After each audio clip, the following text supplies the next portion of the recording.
Hello everyone. Welcome back to Runescape.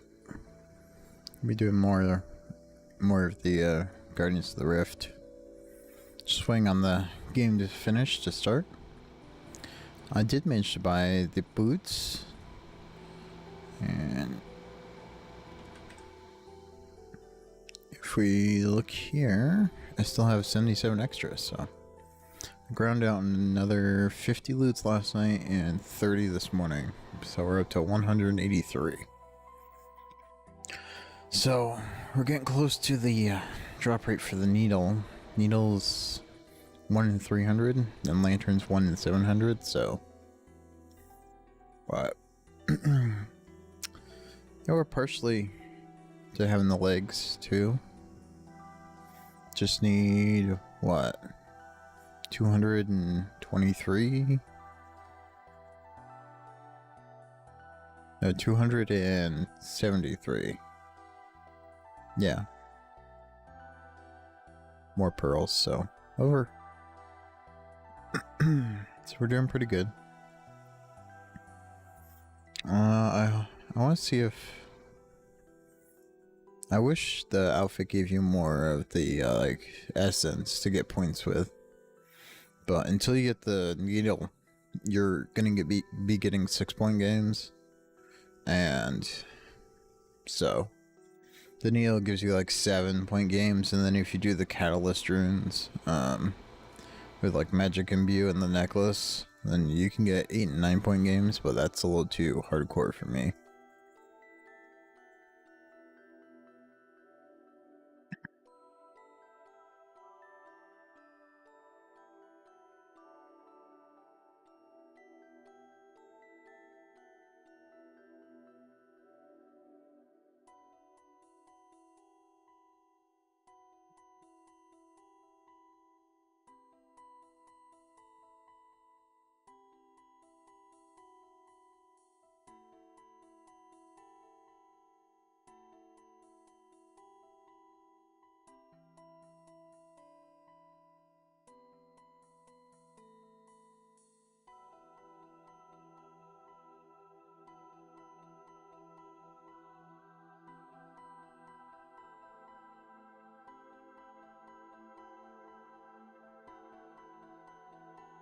Almost done.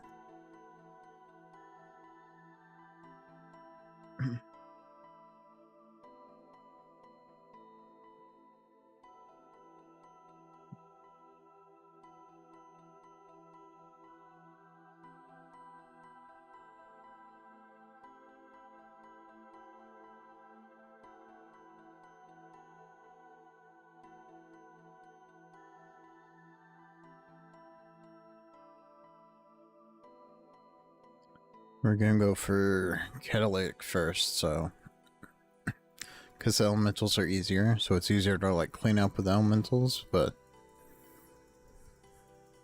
the catalytics are kind of annoying.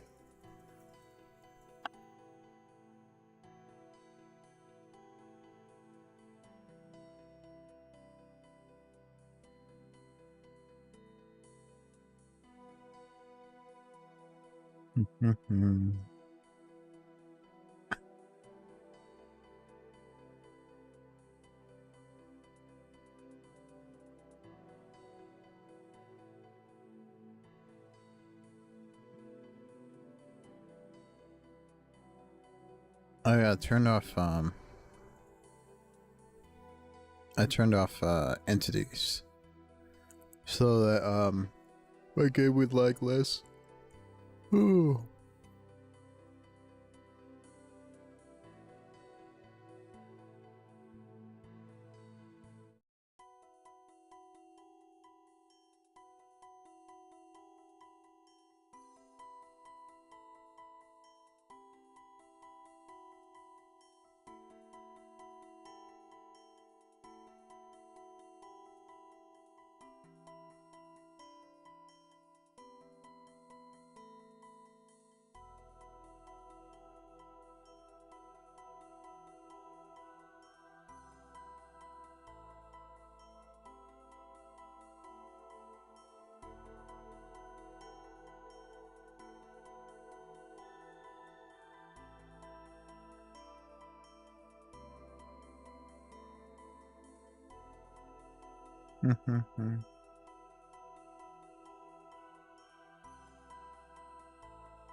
This mini game's pretty chill, but it's a long grind.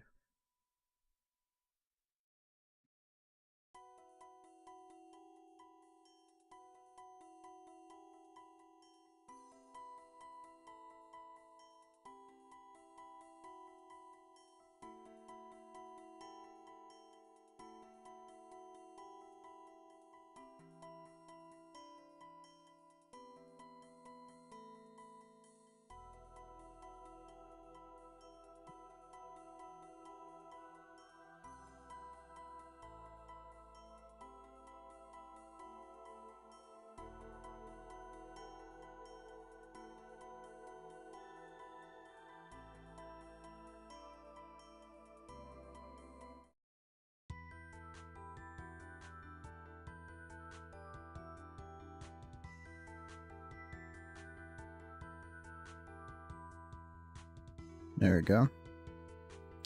We get to the blood runes.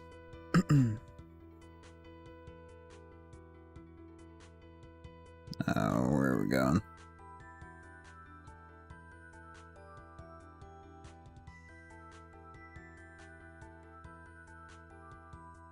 We get 10% more runes. It doesn't get more essence, unfortunately.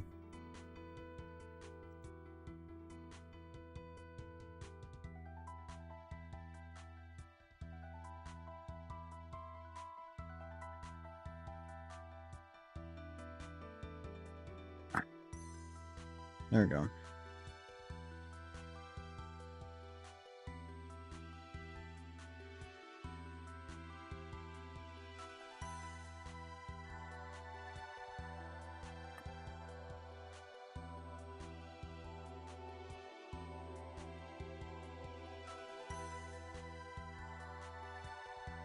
There we go.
To make progress.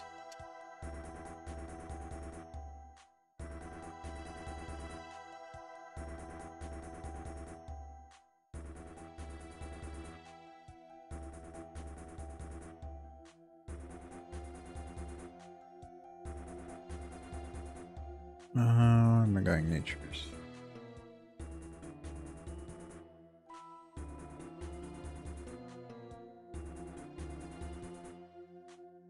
Someone dropping their nature runes over here.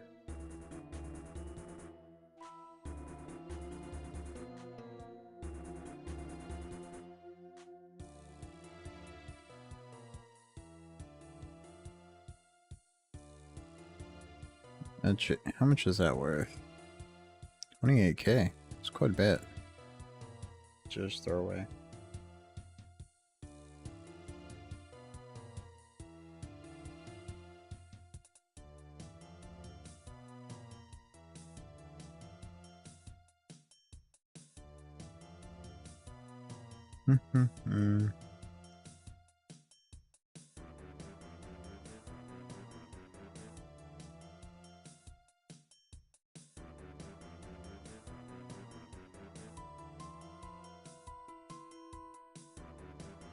Or cosmics.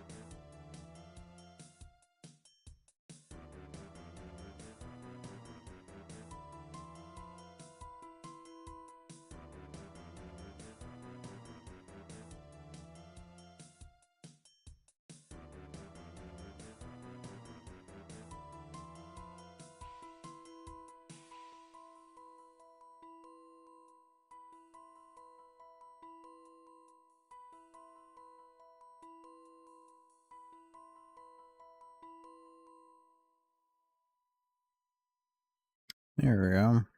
Easy 6 points.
Easy game.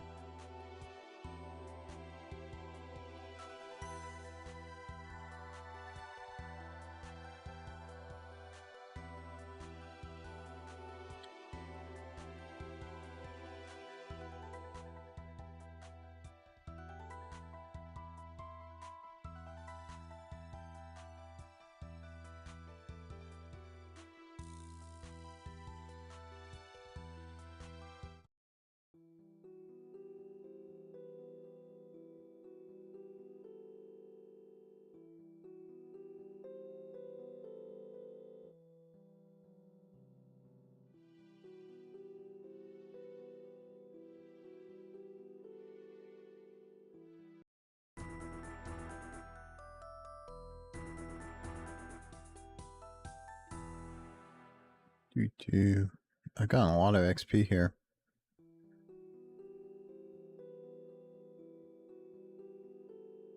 Almost 500,000. Let's see the total XP for the outfit. It's probably gonna be a lot.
Mm.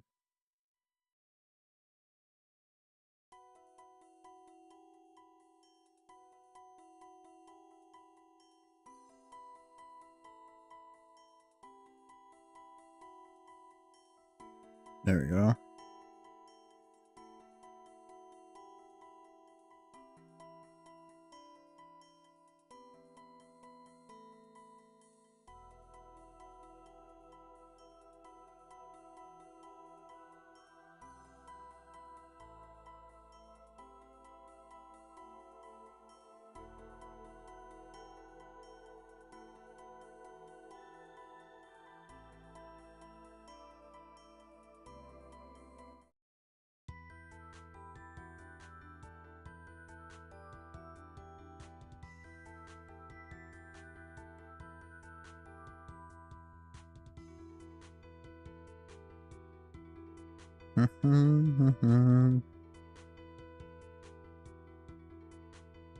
Blood root.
This game is pretty chill. I've gotten really, really quite used to it. Oh, it's a long grind though. I have like a quarter of the points I need, and I've gotten nearly 500,000 XP. So it's looking like 2 mil XP for the set when you're in the 90s. So that's a long time. Very long time. But 60% extra runes will be really worth it. Like, I just do a couple hours of Wrath runes, that's already worth it. At least for me, because doing stuff like Wrath runes is... There's no way I could ever grind that out for hundreds of hours straight, so... Having a bonus for like the 1 or 2 hours, I'm willing to do it in like a week, is definitely good.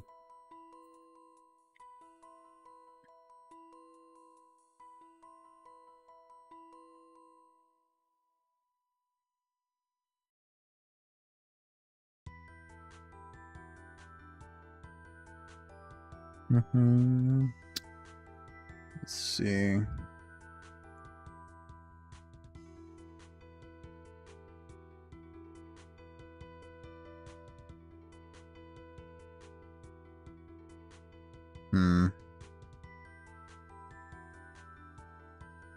So yeah, with the outfit, Wrath runes are 3 mil an hour. So that's about 300 hours to buy like a twisted bow. Still a long time. You're much better off probably just doing raids one for it. Oh, stuff like the twisted bow is so expensive.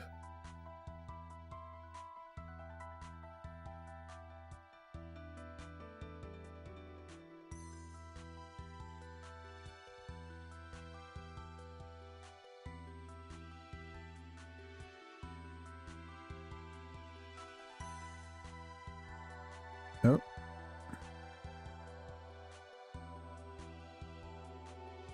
Wait, what? How do I have so many extra points compared to like the completion percentage?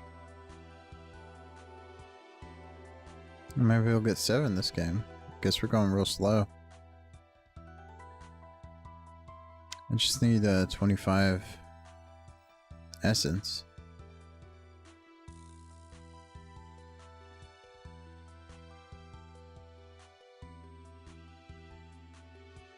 Three 25. Nope. There we go.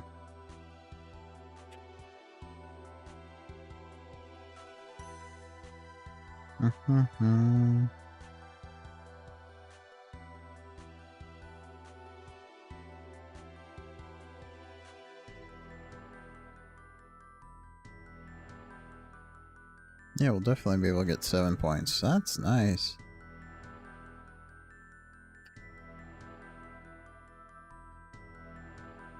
And then we'll be able to go into the portal and start next game in the easy first couple rounds.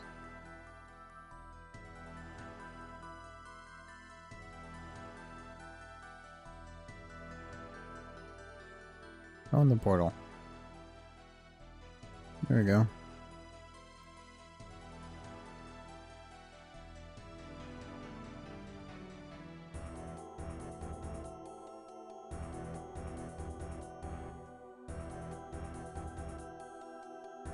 Repair our pouches.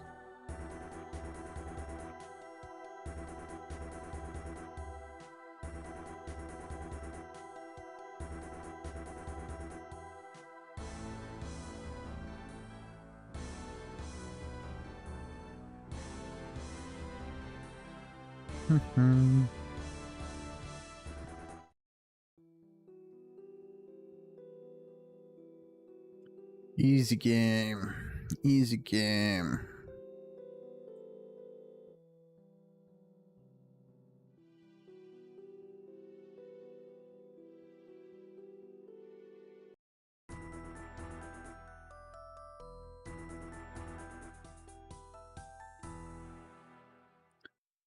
Oh, Spear's Will. What is that?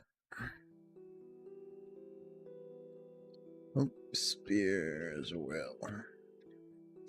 It's a mini quest. What do you end up getting?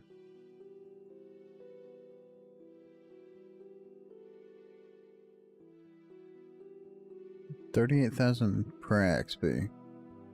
Interesting. It's a lot of XP for a mini quest. What do you need for the mini quest? Need. There's this Ghost of Treasure, Fairy Tale 2, Land of the Goblins.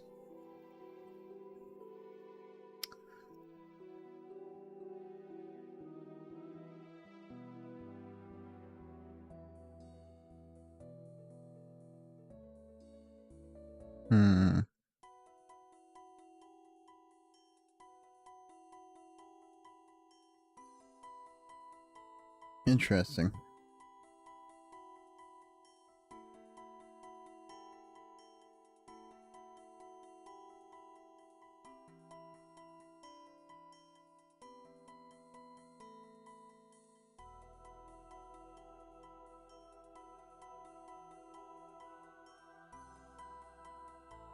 Take the cells, drop the essence, go mine some essence.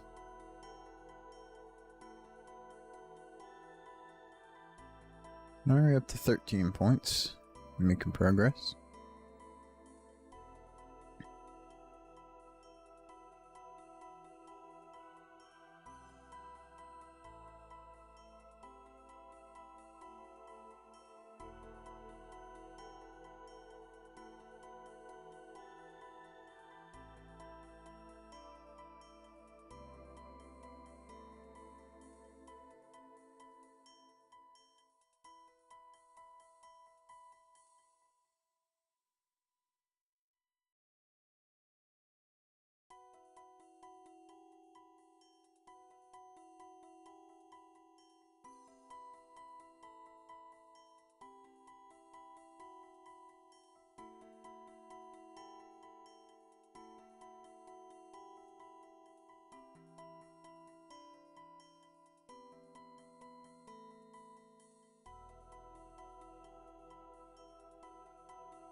Go up to 36. There we go.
Natures.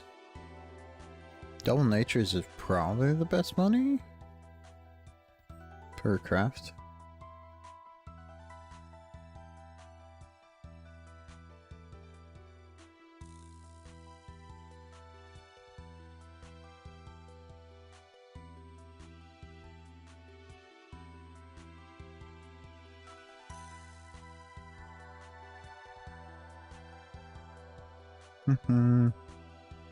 I'm falling asleep already, even though it's only 8. Oh my.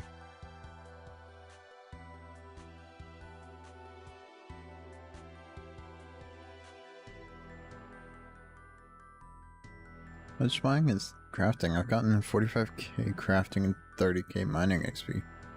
It's actually not bad for mining and crafting.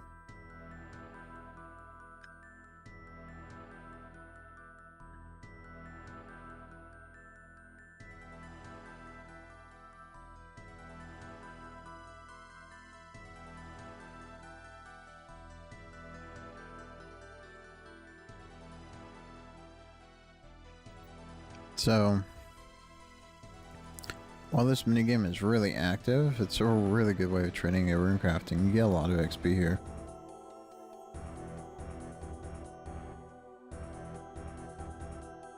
It's better than solo lava runes for XP, so if you don't have a runner for your lavas, it's pretty good.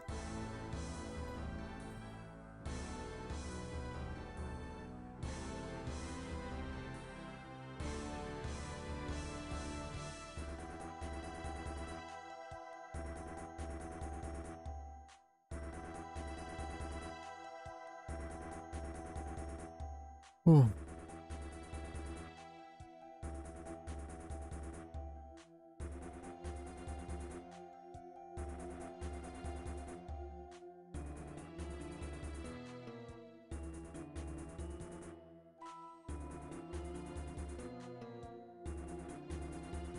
There we go.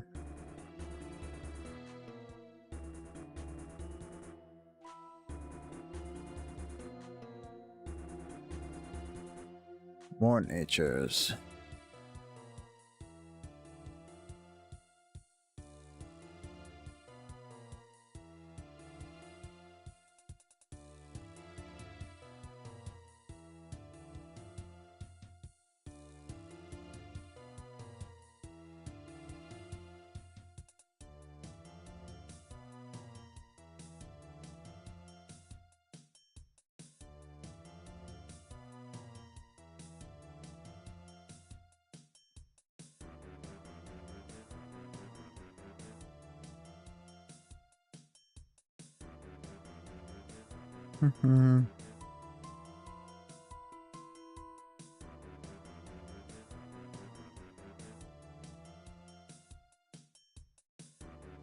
Oh yeah, I was looking at my achievement diaries earlier, and there's a couple that I can actually finish, like all the way through the elites already, and I can finish the hards for all of them easily.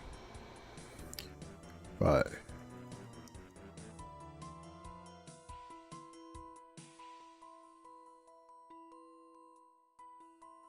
most of the elites I can't do are related to herb lore, because that's one of my lower like diary skills. The other one's like runecrafting is obviously high. Almost every other skill is really high up there. So it's like agility, herb lore, and I think there's a construction one, and there's like 2 slayer ones. So once I finish those skills, I can finish all the elite diaries.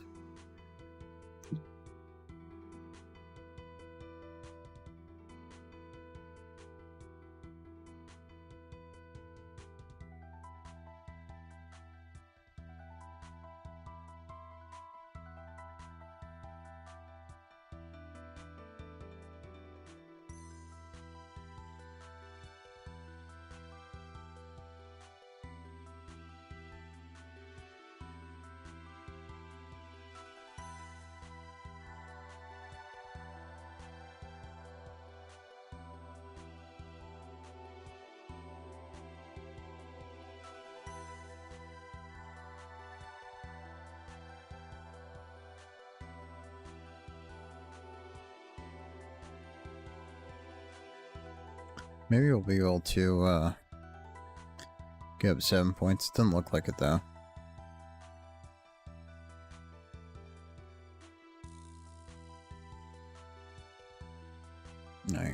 Maybe if we're lucky. Death Altar's pretty close to the teleport, so that's good.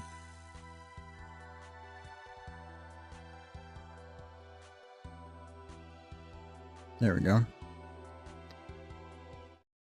As long as I can turn that in, should be 7 points again. There we go. It's pretty good. That's pretty good. It's gonna be a portal open? Portal open? No, no portal. We're up to 20 though, so that's good.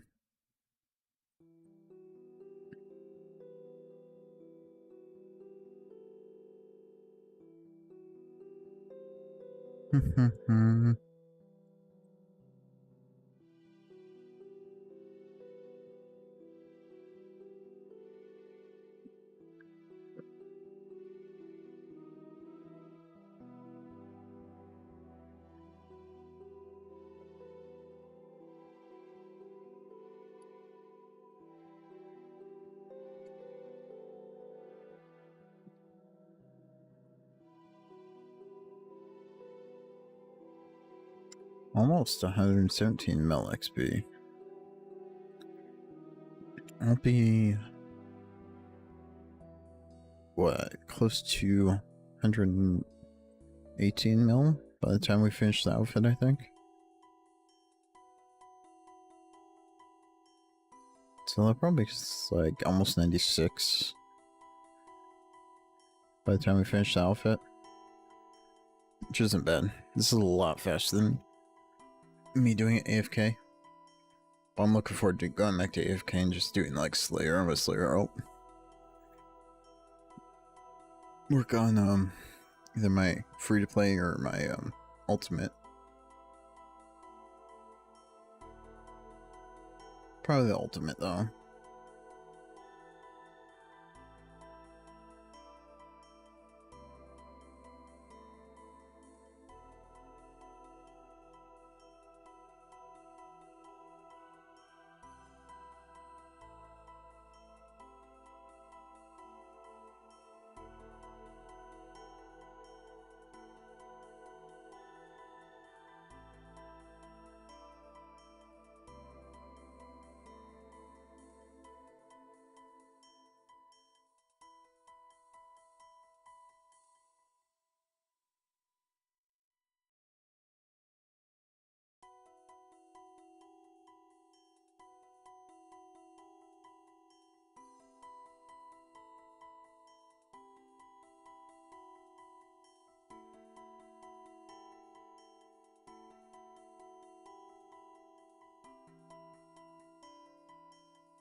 Oh, wow. I mined a whole bunch extra. Was not paying attention.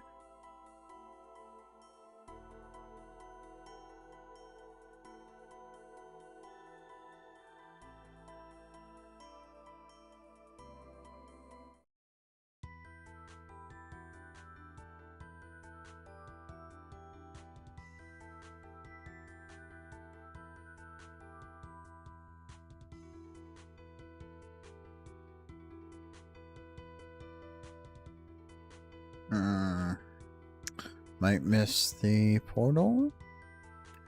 Maybe not because of the body rune altar.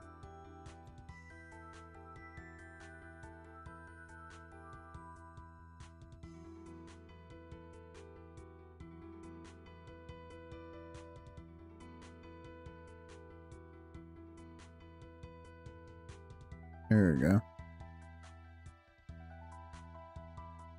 We caught back up.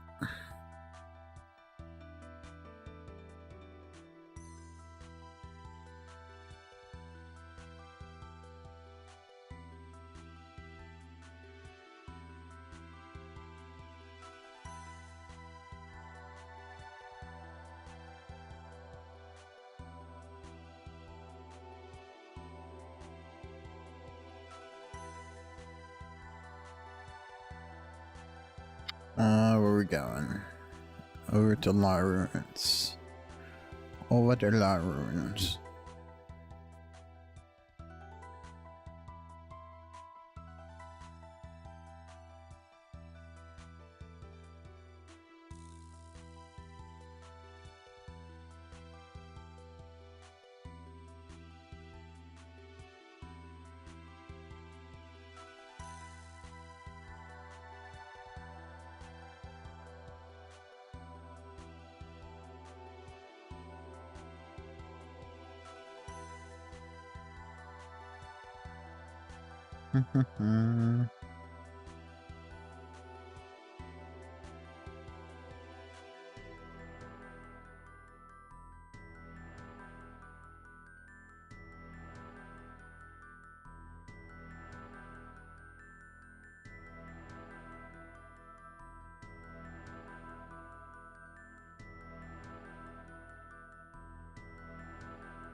Oh, missed it. Dang. Portal's almost there too. Running a little bit slow this game.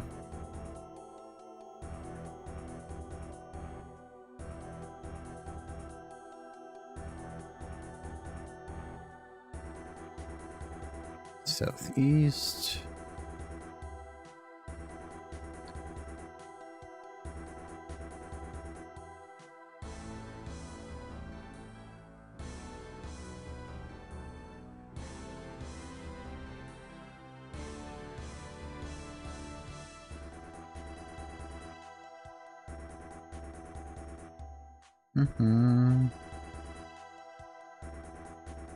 Almost done. Almost done. There we go. That was a nice teleport.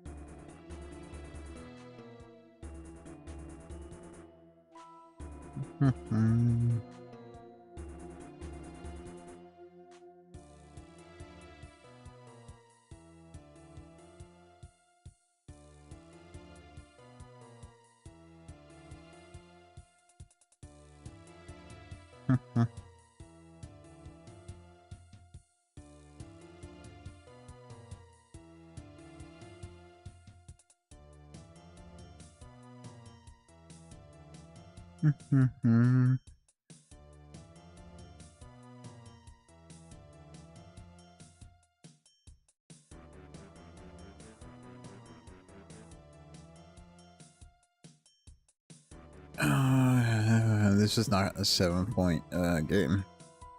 I can tell already.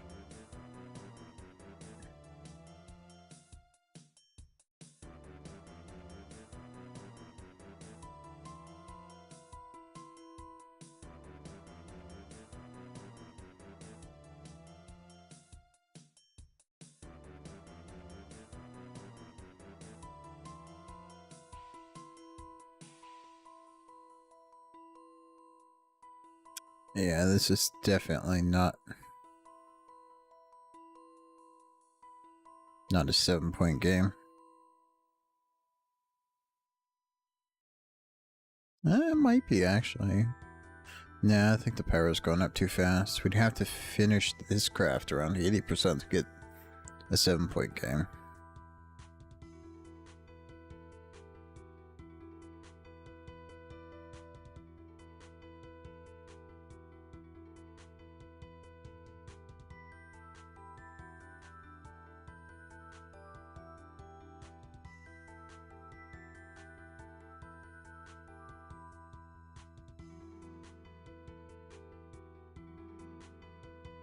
To the Death Ruins.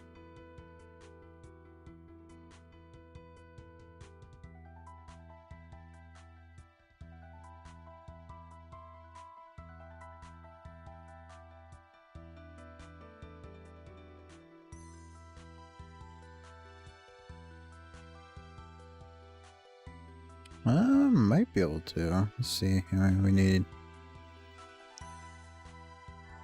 No, I don't think so. We can try, though.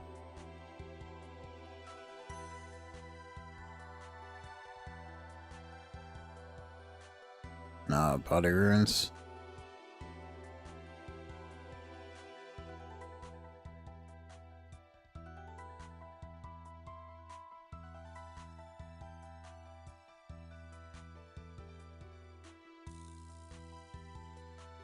Now we got close.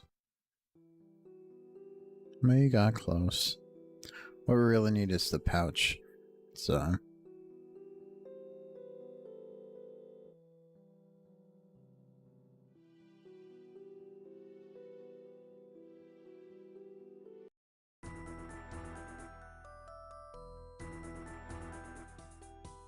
No. I need more empty cores.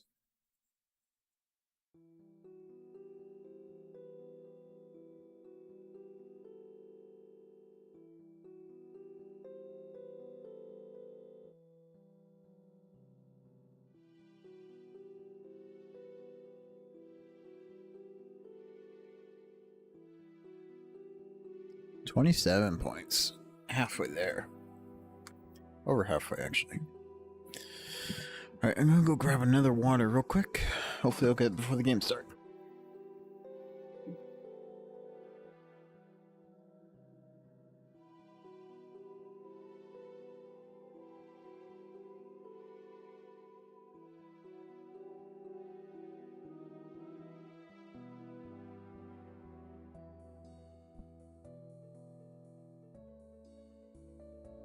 Ah, perfect timing.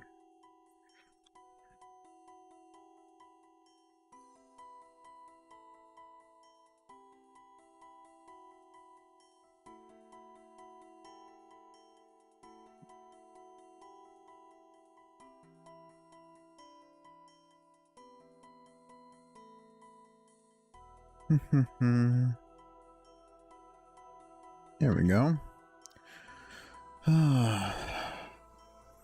This is so slow.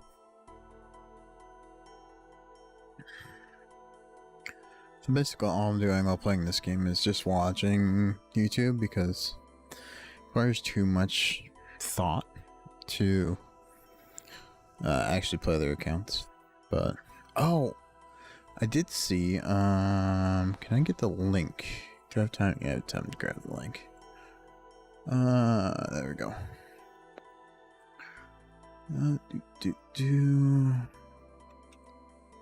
Yeah.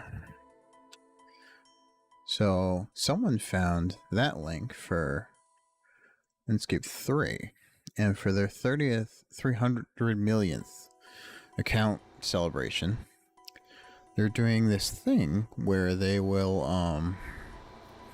they'll make like a fresh start worlds to play on in RuneScape 3.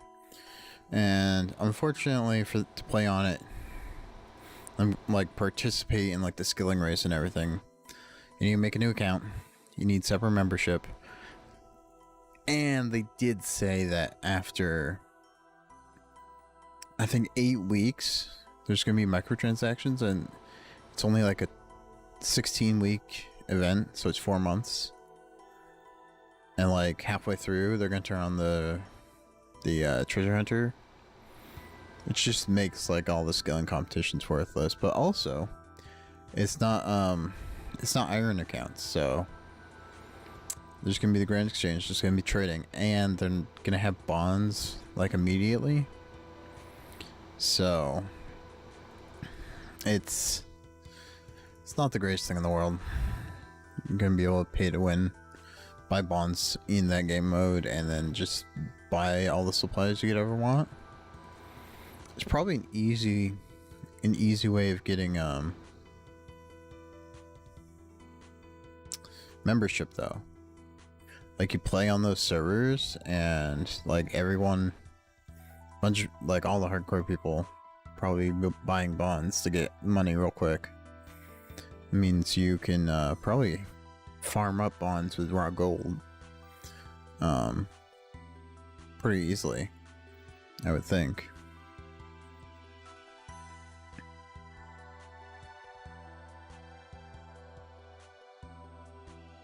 Yeah, that would make sense that you could, because the bonds are going to be significantly cheaper than on RuneScape 3.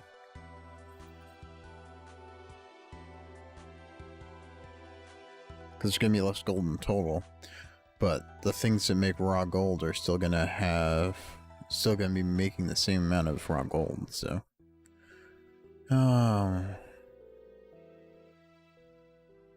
We failed the minigame.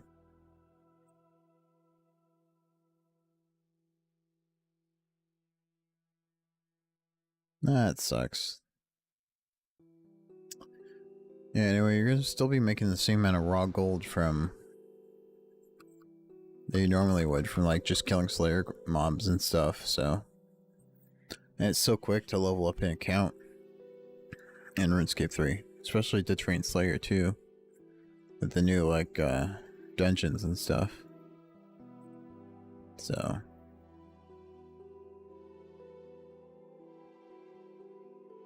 yeah, I can imagine a lot of people just making accounts purely to farm gold to buy membership with. I guess it'll depend on how many people are selling bonds on there, but with it being a competition, I imagine that people are going to be buying a good amount of bonds. They're doing like new designs for skill capes and stuff too. I guess I can bring up the image.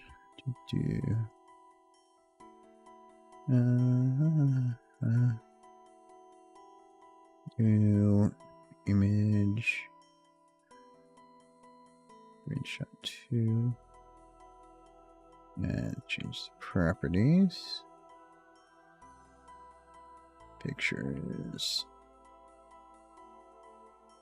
There we go. So we can, how do I do this? Transform. I know.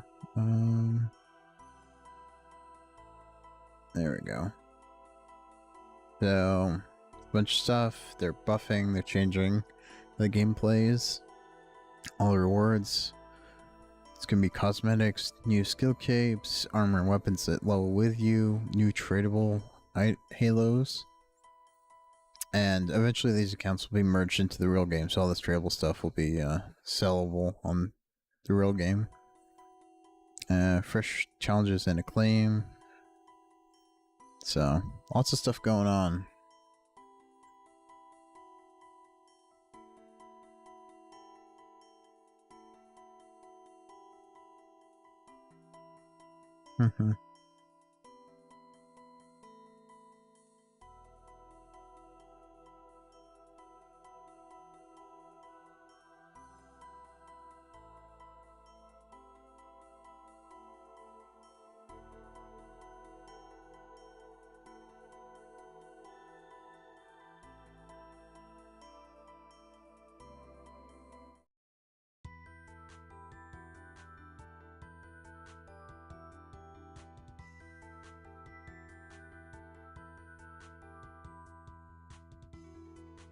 There we go.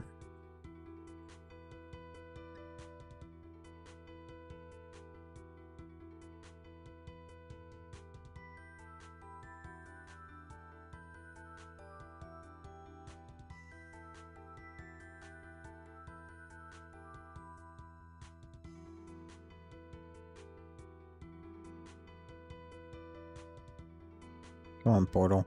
Where are you? There it is. We'll mine some essence to get up to 100, then go over there.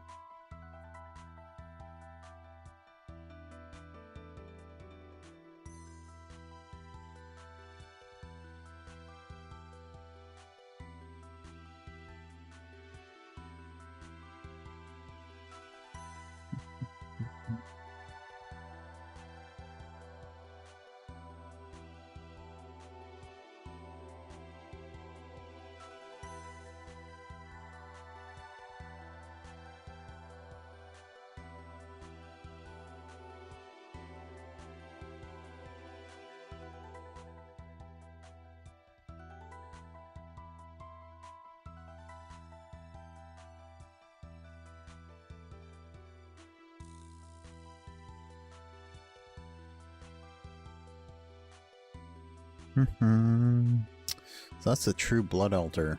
Interesting. Costs 100 pearls to get the talisman, the blood talisman, which is quite a lot.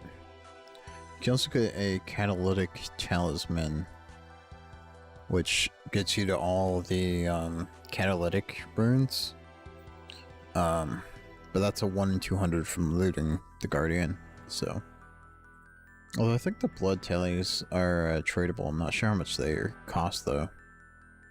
I'll check after this game.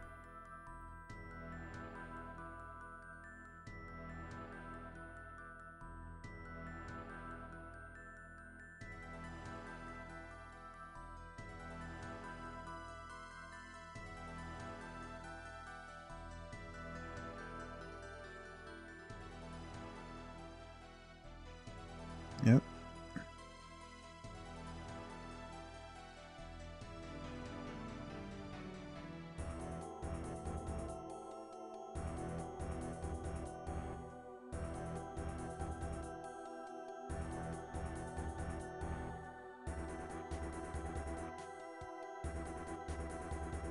There we go.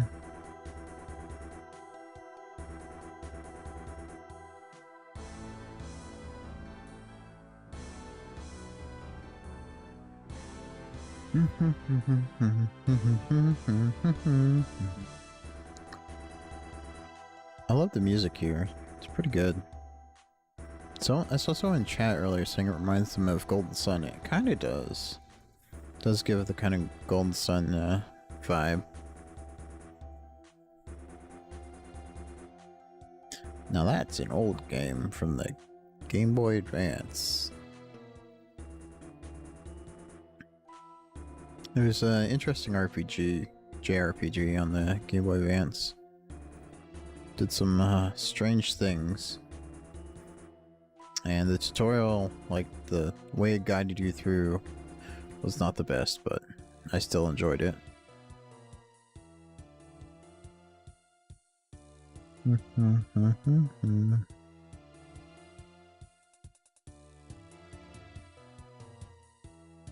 Easy 6-point game.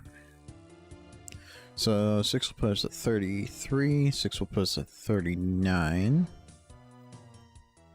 6 will put us at 45, so we need 3 more games after this to finish our catalytic points. And then we need roughly like 9 games to... Actually, probably like 8 at this point to do the elemental.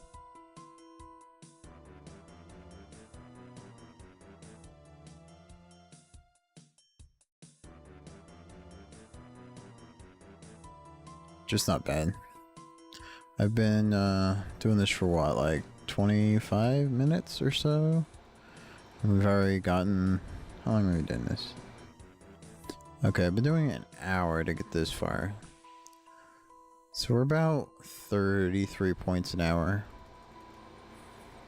Not terrible, I would say, I guess.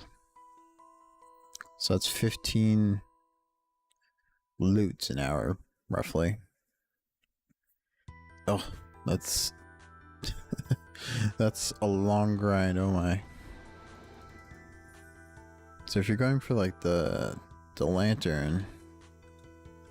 Oh, that's the wrong button. 700... That's like... 40 hours for... Well, at least without the pouch. With the pouch, it's probably a bit higher. But even still, that's... probably like 30 hours for the lantern alone. And then... the pet. They haven't put out rates for the pet yet, I don't think, but...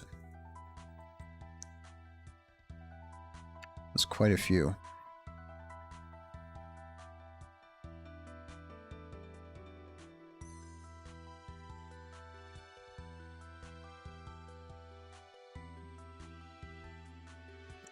Well, at least doing this minigame to grind out the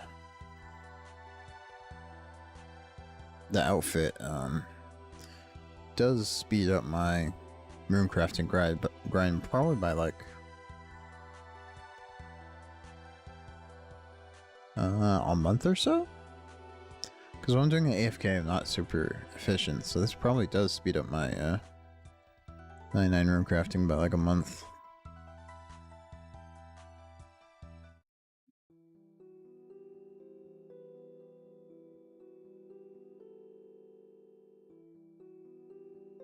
I just remembered that you could shift click the dark mage. Alright, let's look at the blood.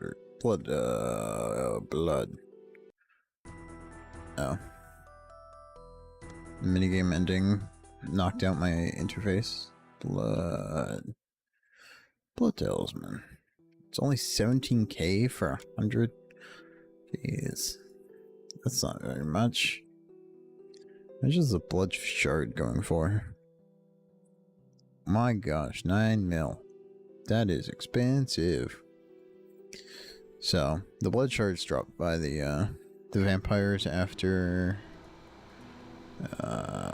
where is it? Sins of the Father. So you can kill the vampires in Darkmire.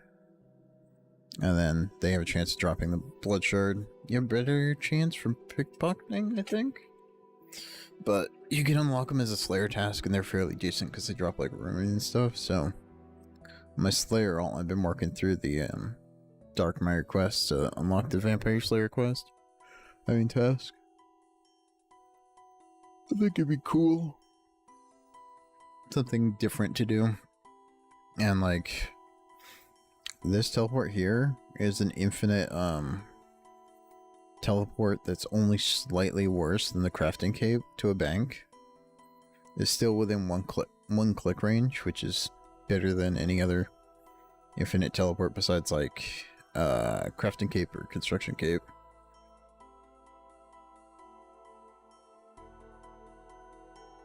Actually, construction cape is a couple clicks because you got to like teleport in your house. So yeah, I think the necklace is actually best infinite teleport besides the crafting cape. And I'm not getting the crafting. I'm not getting 99 crafting again. I did that on this account. I used glass make to make like 150,000 molten glass, and I blew it all. And it took me forever. It was very long, and I'm not going to do that on my alt account, but I am closing in on 100 crafting already. Got a lot of crafting XP from doing this runecrafting grind. Because this runecrafting and the Zaya runecrafting both give you crafting XP when you chisel the fragments. You also get decent mining XP.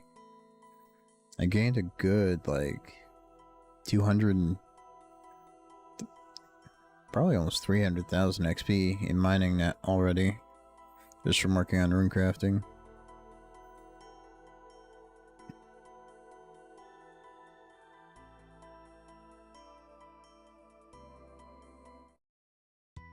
Yeah, so my goal is going to be to finish up a runecrafting with bloods, doing the AFK method. Then, depending on how much money I have left, I'll probably do construction next, as long as I have the money for it. And then we'll have to see. I'll probably have to do a gathering skill to make more money. Probably thieving, because that'll be super easy with a second computer.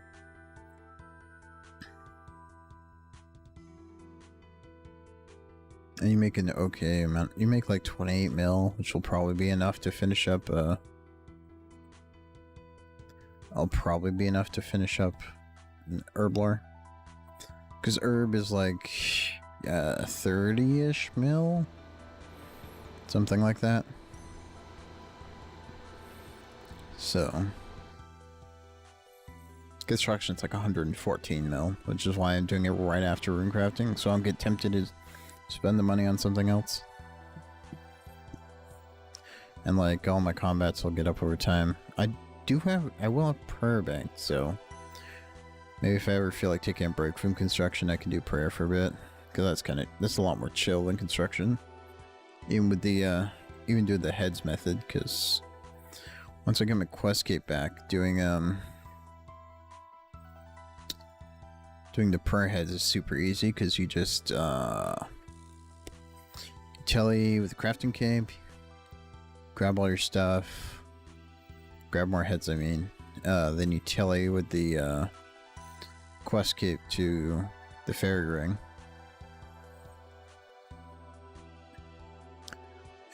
and then utility back to the altar real quick. It's a fairly quick process. I did it for 80 prayer.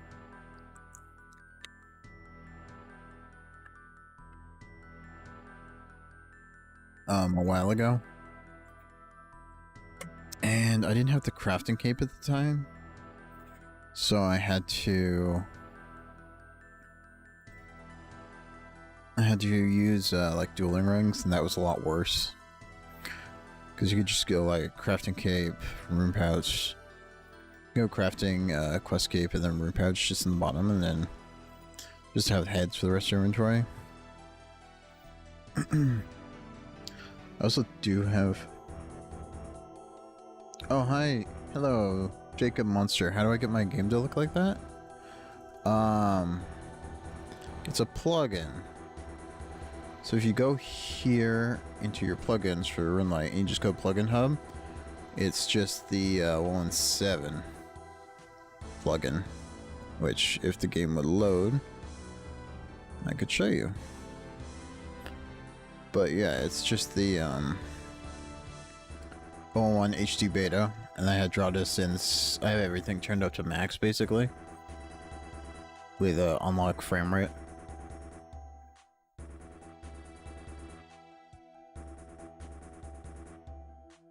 It's pretty easy. They have dynamic lights on, basically everything turned up, because like I have a 3080 Ti, so I don't need to worry about GPU power.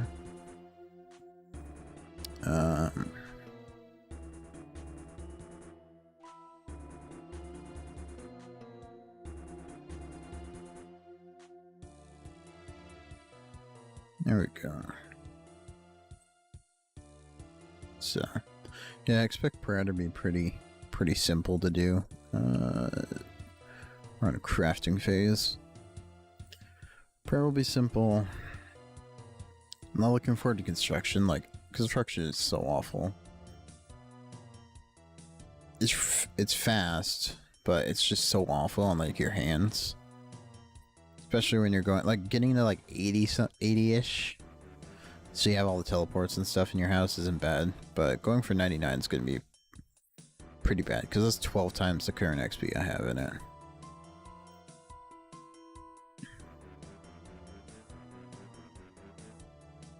I don't know why the plugin hub isn't loading for me right now. Oh, there we go. So yeah, it's just the 117 beta. It's probably near the top of like the recommended ones, but it gives you more of like the 2008 kind of look instead of the more blocky one. So you see, if I turn it off real quick, it looks a lot worse. Oh my gosh, that is so bad. And then I might turn it on. It looks so much better.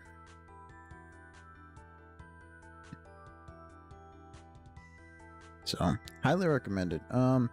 If your computer can't handle the HD beta, I would recommend trying to turn down the settings first.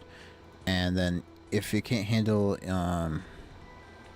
even that, then you can still use the older GPU plugin right here. And this can help you make the game look better without as huge of a performance hit as the HD plugin.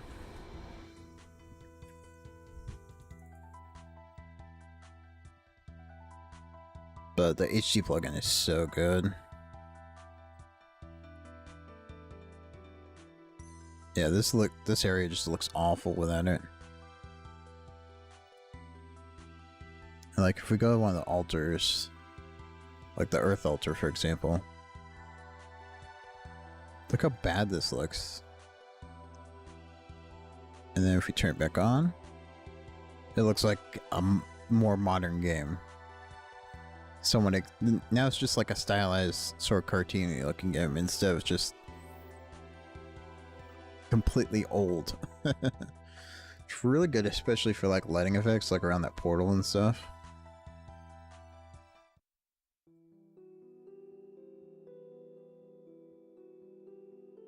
Yeah, no problem. If you have any issues, like getting into work on your computer and want suggestions on how to turn down the settings, just let me know. Because, like, the main thing is probably anti-aliasing.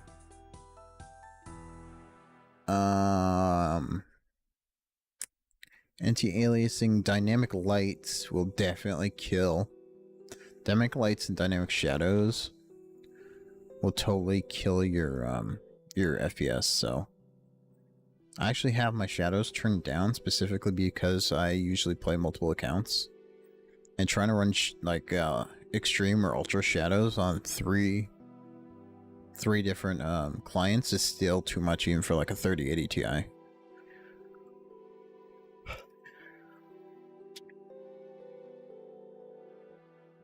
Just because, I don't know, shadows and lighting are really hard on games, so that's usually the first thing you want to turn down to get better performance.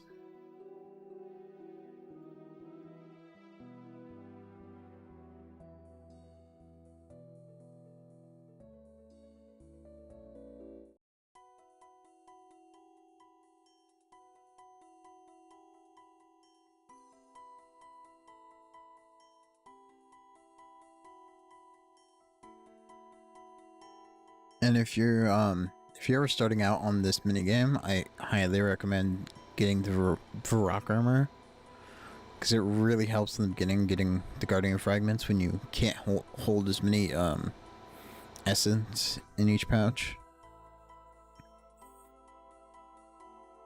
Like the outfit just gives you more runes, but that doesn't give you more points in the minigame. So wearing the Varrock armor is always recommended over actually the more runes armor, unless you're trying to make money here. If you're actually going for points, then you really want the Varrock armor, you want the lantern, you want like your best pickaxe, and probably graceful, just so you can run all the time. Like, I'm missing 2 pieces of graceful and I'm still sitting at 100% run the entire time, so you only need like a couple pieces of graceful for it to be enough. But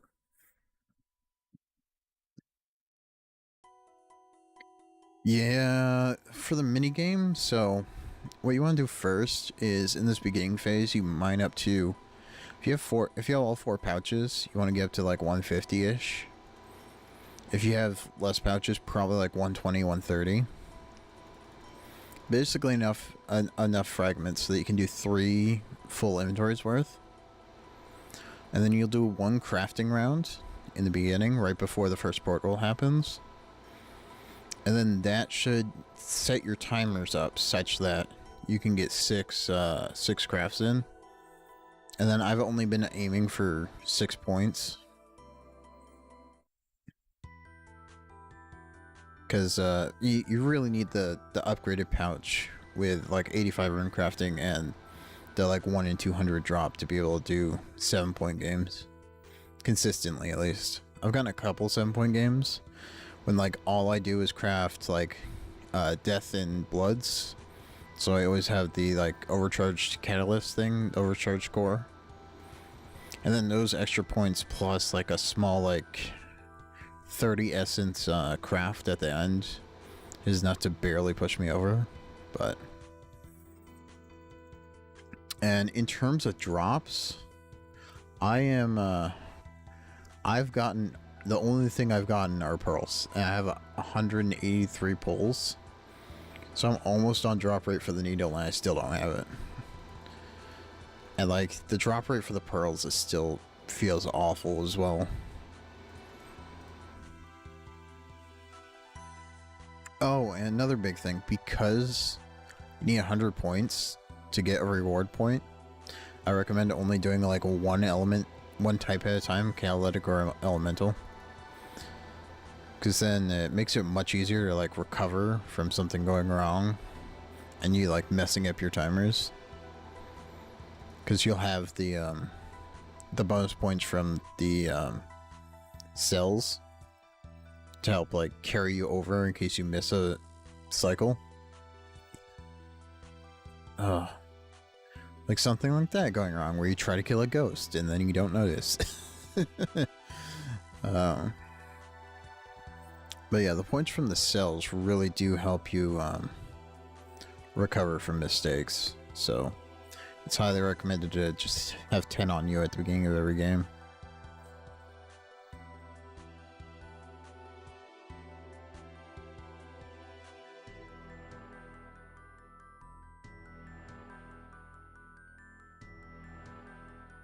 So yeah, if you're just starting out, I say try to go for 5 or 6 point games of one type, catalytic or elemental. And then for me, I've been grinding catalytic first because you sometimes get like death, blood, or nature runes, and you don't really want to drop those on the ground. You want to bank them with the pool, and that just makes it harder to keep the cycle up. So I try to grind out the harder ones first, and then for the elementals, I just drop everything that isn't the Guardian Stone or like an overcharge core. Because there's no, like, why bother keeping like 500 air runes? But you totally want to keep like 100 nature runes or something. So. And then, yeah, the only other thing I can say is have lunars so you can repair your pouches. If you have a rune pouch, that's significantly better because you're saving room in your inventory, but if you have 4 pouches, I say you could probably do without the rune pouch, just because of how much extra essence you can take. But without the rune pouch, without the 4 pouches, I'd say you probably really want a rune pouch.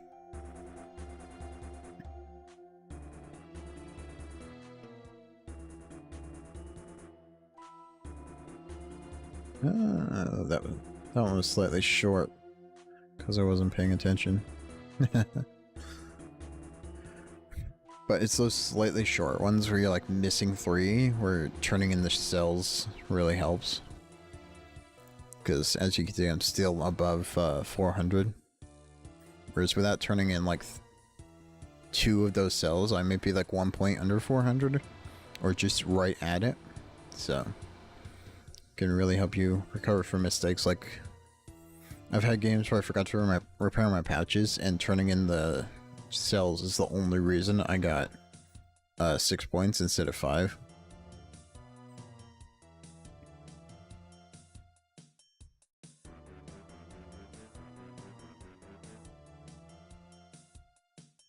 Alright, where we go? Runes.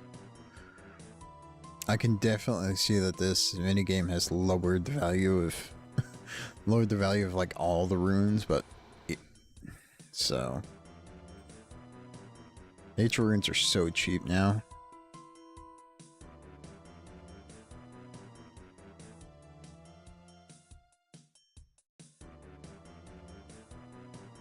Alright, turn these.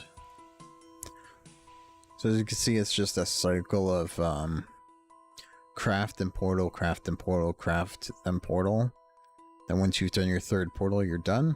And I usually just take a slight break because to like rest my wrist, because I do get like, it does bother my wrist quite a bit clicking this much. But like once the game's over, I'll just repair my pouches and just like take my hand off the mouse for a bit. And that definitely helps, like, when you're trying to grind out a lot of points in a row. It takes slight, like, 30-second breaks.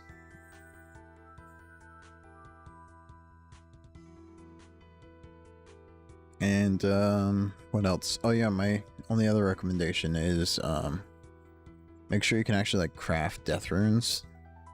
Blood runes aren't as important, but, you want to be able to get the overcharge cells for when you're doing catalytic ones. And those only come from the blood and the runes. I have blood and death runes. And unfortunately, the death runes do require Morning's End, but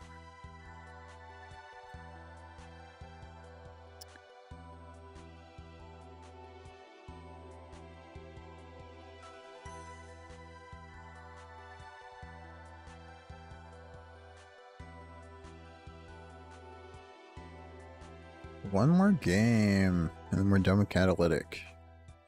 Sweet.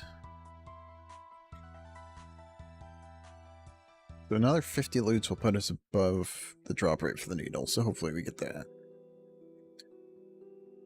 I just want the needle. I don't care about the lantern. Needle and the pearls. That's all I really care about. Alright, I'm gonna take a quick break before the next game starts, and I will be right back.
There we go. Only a couple seconds behind. But that won't matter too much. We can always sneak in a little bit of mining between cycles.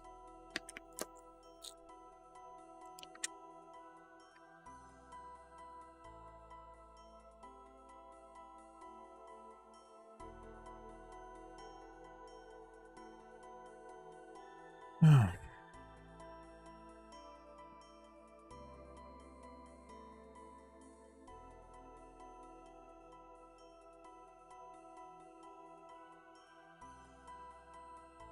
While I'm waiting, I'm gonna look at the plugin hub, see if there's anything interesting there.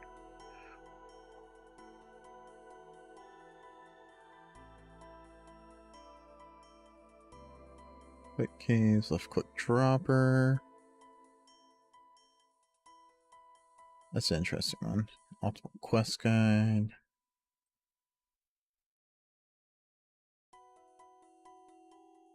Bot detector. One-click summer garden, interesting. Supplies tracker. Door clicker's funny.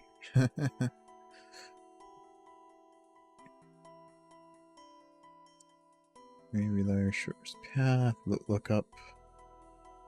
That one's kind of cool. Alright, I should go craft.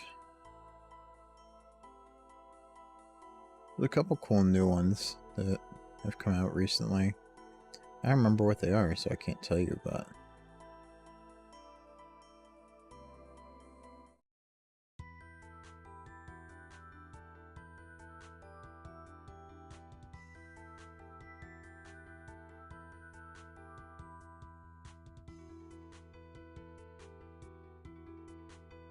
Oh, interesting. This one... That's a cool plugin.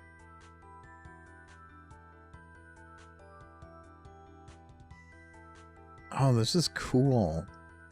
If you're in a party for like a raid, and one of your team members has... You and your team member both have this party plugin, you'll be able to see on the sidebar like how much health each player has and like what their inventory looks like. That's really cool. Because there's no good way of like seeing numbers for your party's health.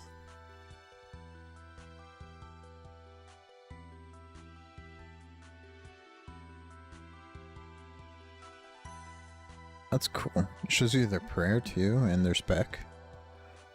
That's a pretty cool plugin.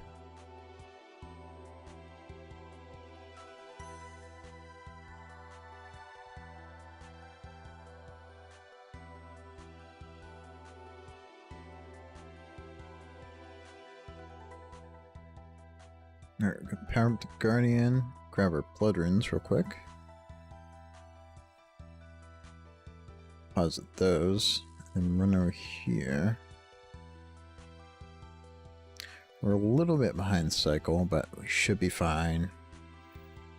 As long as it doesn't get to like 70 seconds since portal, that should give us enough time to craft the essence and then craft the runes.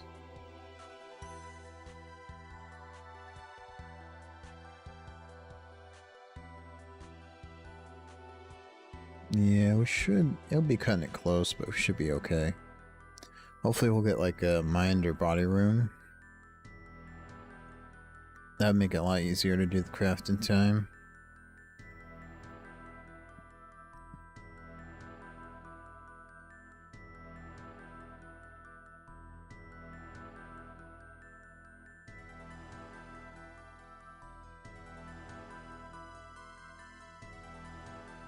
Doesn't look like we'll be getting body runes. Hemsen's portal is looking okay. Nature runes, not amazing. Might have to drop the 20k worth of nature runes to catch the portal. That's always okay though. I'd rather get the points than the money anyway.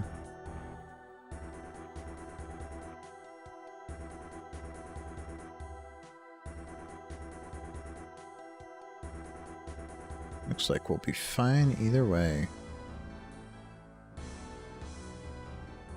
There we go.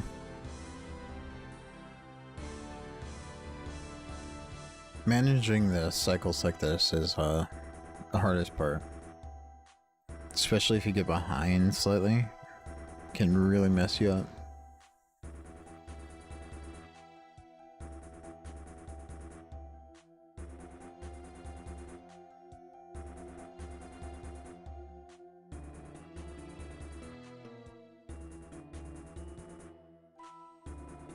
Mind rune, that's good. Oh, I need a deposit. And then go to the mind runes.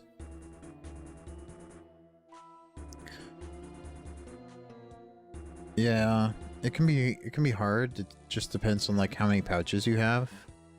Because just having more essence per run to the altars really makes a difference.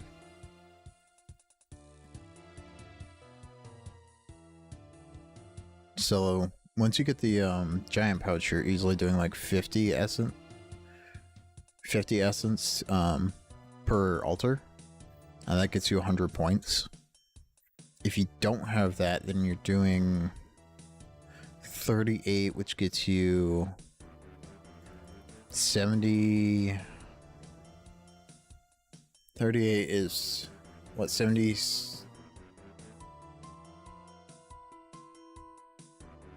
76, yeah. So that's 76 per run. Times 6 is right around 5.5 points. Oh, without pouches? That's really good without pouches. Okay, so you have the timings all down perfect if you're getting that without pouches. My gosh. Like even the small pouch gives you an extra 6 points per altar craft, and it costs like 1 second. So, like even if you have, I don't know, what is it, 25 runecrafting for the small pouch, that'll definitely increase your points. So you'll easily get 3 of each if you start using pouches. So don't worry about that. Wow.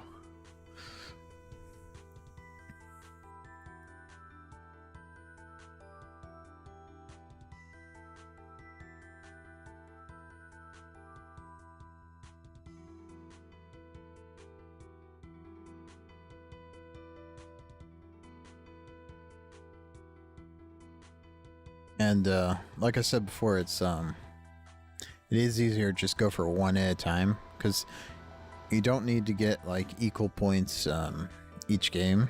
You just need equal points when you go to loot. So doing them one at a time can make it significantly easier as well.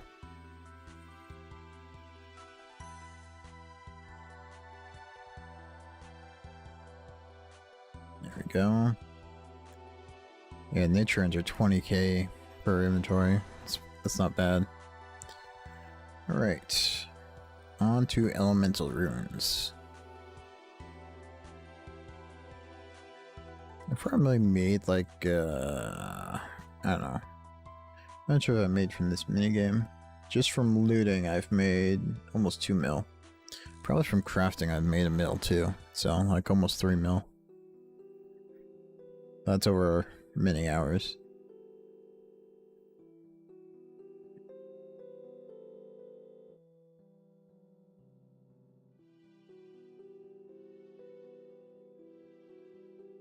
I love this character summary sheet that they added. Like, just being able to pull up the collection log at any time is great. So yeah, I've got the pouch, the boots, and the pearls. And that's it. Nothing else. So I think the lock in the bag come from the pouches. And then the eye recolors the pet. And then you have the pet.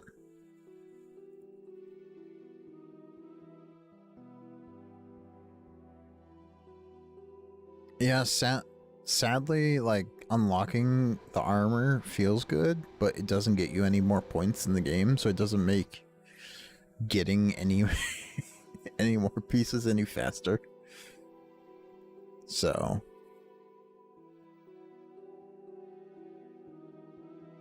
the only thing that gives you more points is the needle, well, the needle and the lantern, unfortunately. So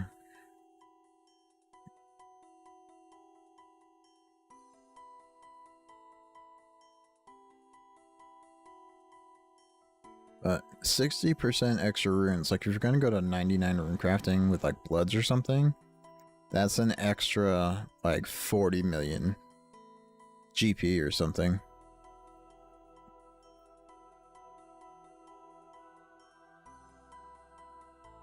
And if you're doing wrath runes, that's even more money.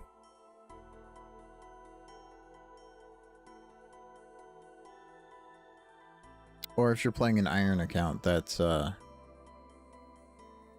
can significantly help if you have to like craft your own cosmics for like battle staves for crafting or something.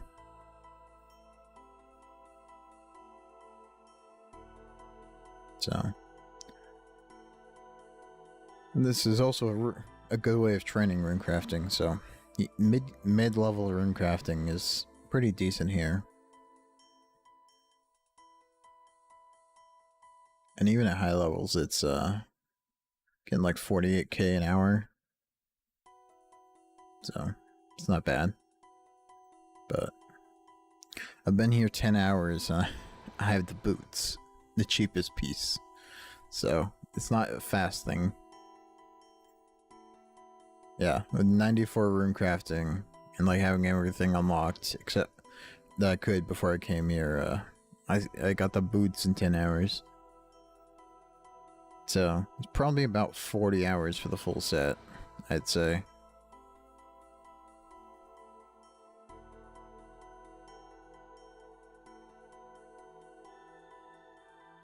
I'm probably gonna go for the hat next, just because it's the most expensive piece. And then I'll have more motivation to finish it. Oh, 55? Yeah, 55 is not bad. I think you can get the medium pouch. Not sure, I'll have to look. Once I teleport back from the altar, I can look. Yeah, no, that's shut down. Okay.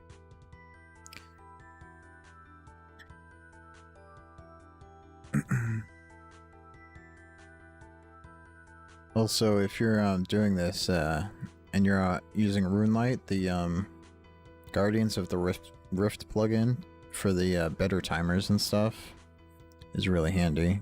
Because it gives you like the timers above the altars and highlights them. And like the timer above the portal.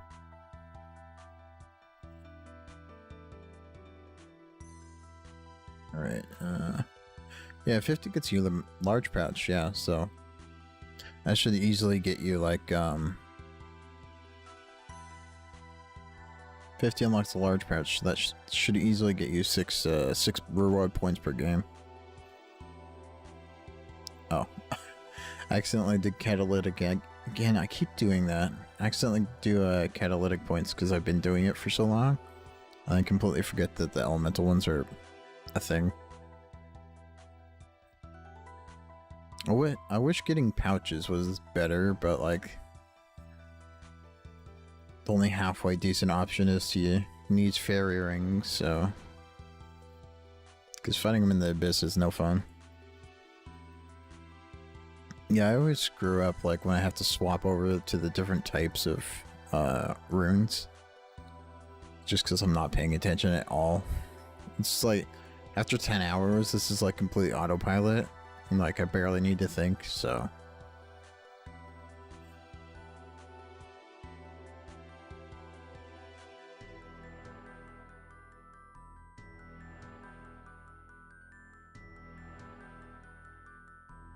Made good progress this weekend. I only started working on this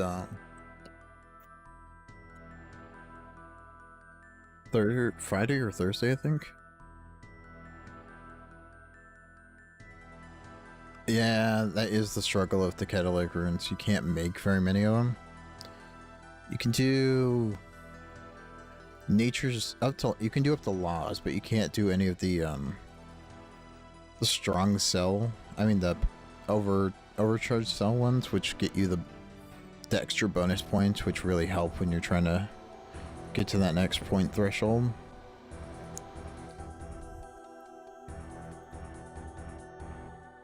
When are deaths? Deaths are 65. Yeah, you're a ways from death runes.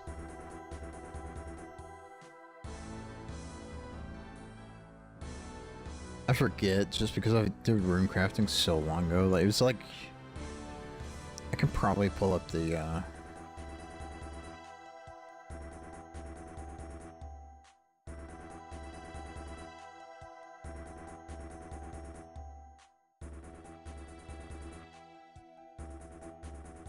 on fire.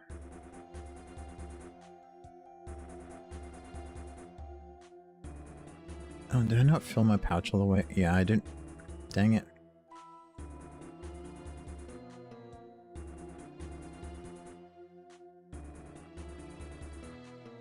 Let's see. Runecrafting. Yeah. What was this?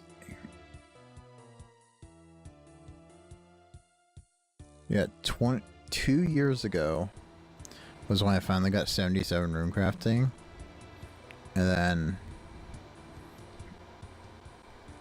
all I've done since then is just work on blood runes when I do runecrafting. So, and I didn't do you back then. You didn't have this, so you didn't really craft any of the like middle level like natures or laws. So I just did lava runes all the way to 77, and that was awful. This is so much better than like doing lava runes to 77.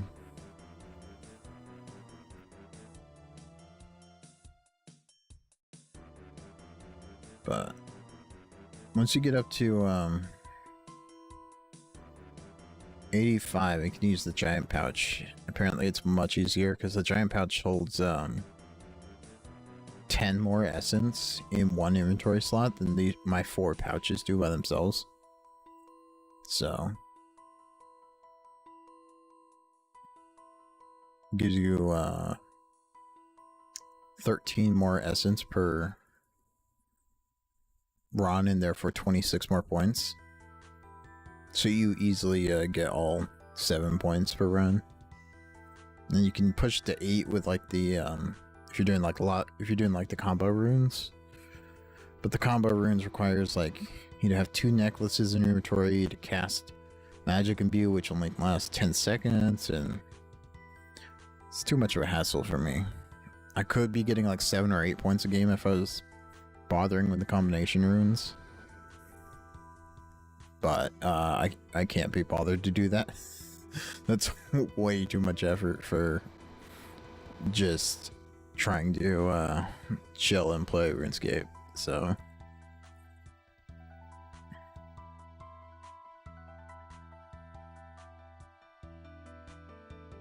Yeah, not having lunars does make using the pouches worse. But the nice part is that even if they like the small pouch won't degrade, and then the medium and large pouches will degrade, but that still gives you an extra 12. Even if you just leave them degraded, that's still an extra 12 essence for 3 inventory spots, so you're still profiting 9 essence or 18 points each craft. And that should, if you're getting like 5 points, then the extra 18 points per craft times 6, that's 60 plus, yeah, that should get you like right at 600 points every game, even without the even without the cells.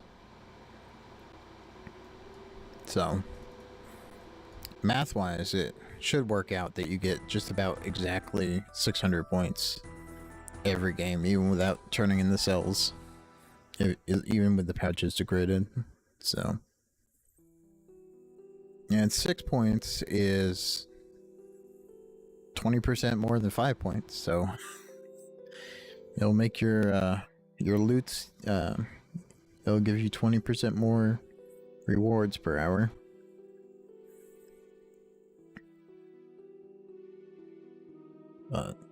If you do want to get lunars, NPC contact, which is what you use to repair the pouches, is only 67 magic, so.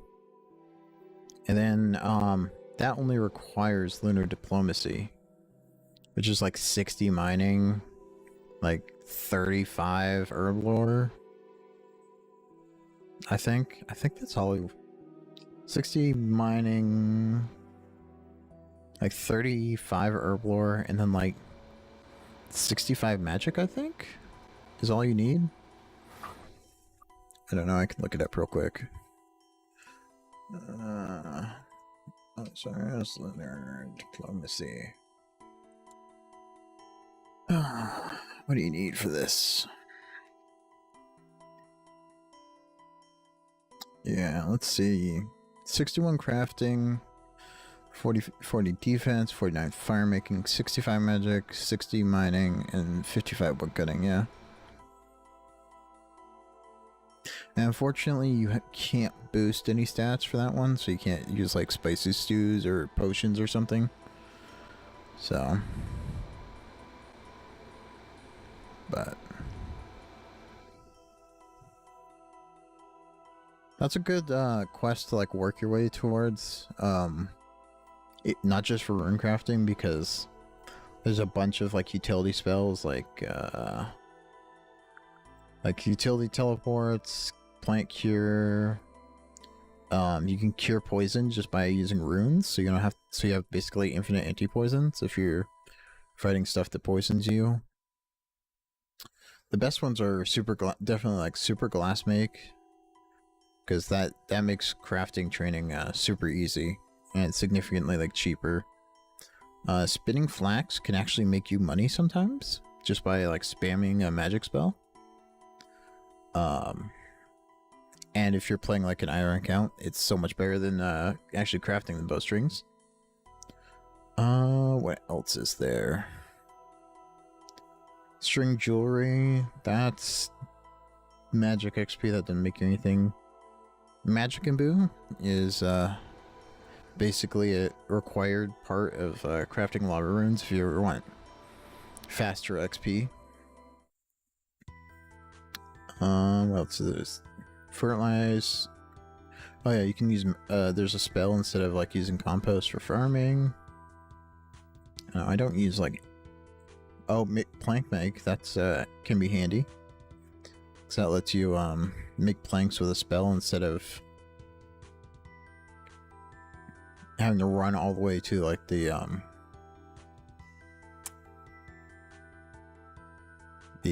sawmill.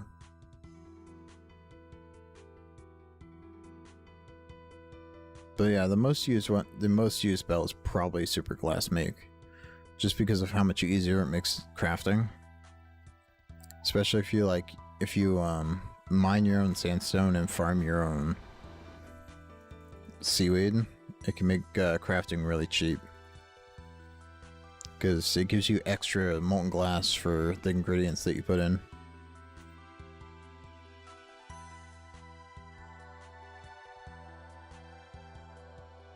And humidify and bake pie also have niche uses, so.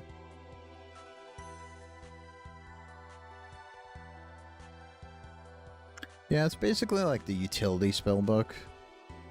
And then like on the very high end at the top, you get Vengeance. Which is like, I think Vengeance does like 80% of the damage you're hit back to an opponent once a minute. So it can be used against like bosses to like, if you tank a hit with your prayer off, you can do like a ton of damage as long as you survive the hit. And then there's also Spellbook Swap, which lets you use spells from other spellbooks while staying on Lunars. Which some people will do if they want to fight a boss and use like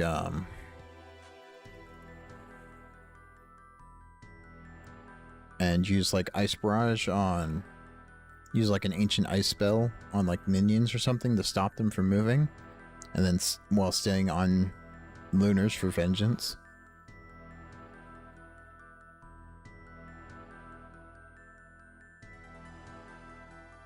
Yeah, so like the standard spellbook has a little bit of everything. The Lunar one is all like utility. The ancient one is pure combat, and then the Arceus one is like prayer training and some combat after you complete the master quest.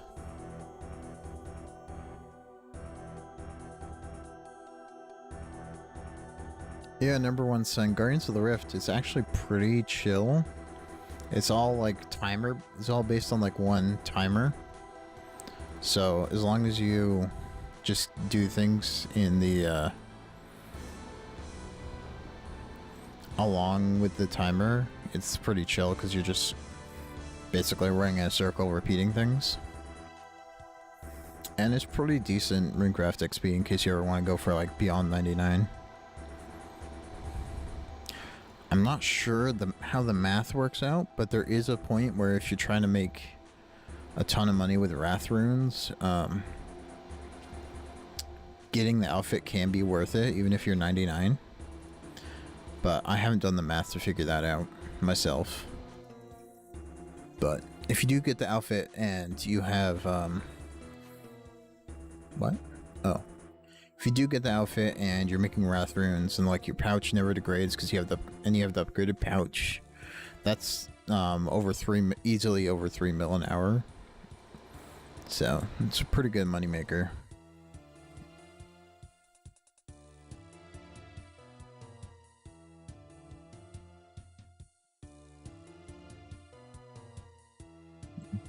Do I have enough time to mine? There we go. Luckily we got it in one tick. That's a rock armor for you. Because you can sometimes mine 3 fragments instead of 1 from there. And that significantly like speeds up the mining portions of the minigame.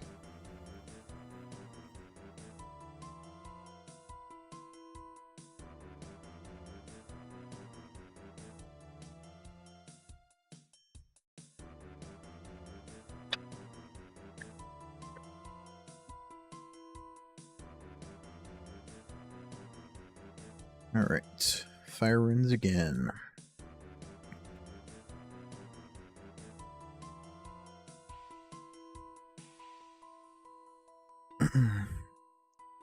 I think I'd like this minigame better if like the rewards weren't random and you could just buy them all. Like lots of other minigames they've been adding.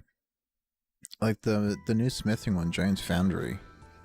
That's all like completely, you just buy everything from the store, even like the new outfit and everything. But it's not like that for this one, unfortunately.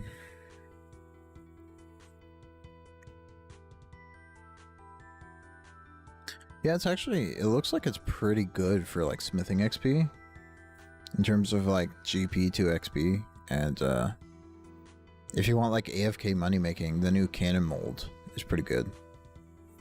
And if you're mid-level account, the sword can be somewhat useful in some circumstances, because it is a tier 60 sword.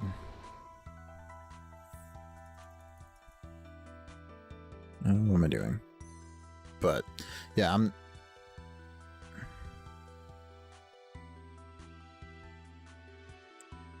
yeah. Like, I wouldn't mind if I don't mind the outfit taking like 36 hours. I just hate the dread of being like, oh, I might just get unlucky and it will take like 100 hours. Because there's like no guarantee on you actually getting the pearls. It's like... Because I've gotten really unlucky on like some of the grinds I've done in RuneScape. And just the dread of being like, oh, of like going like 3 times drop rate on something that's already pretty rare is just no fun.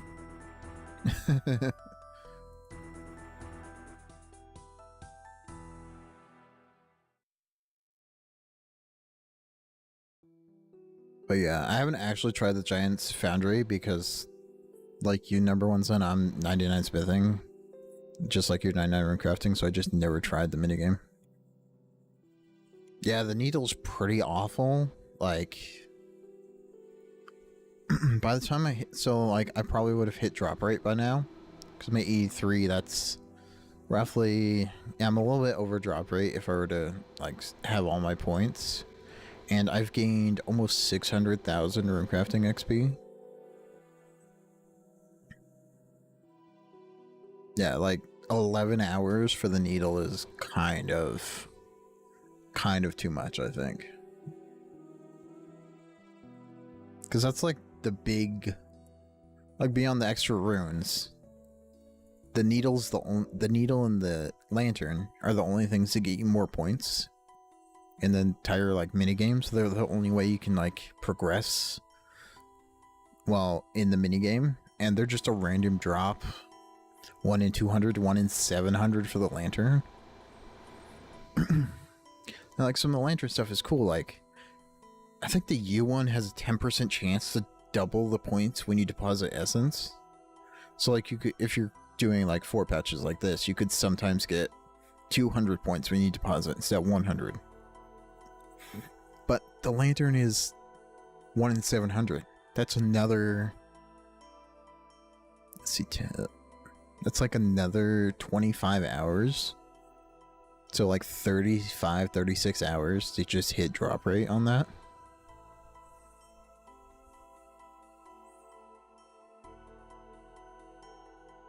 And that's like a lot. Like, so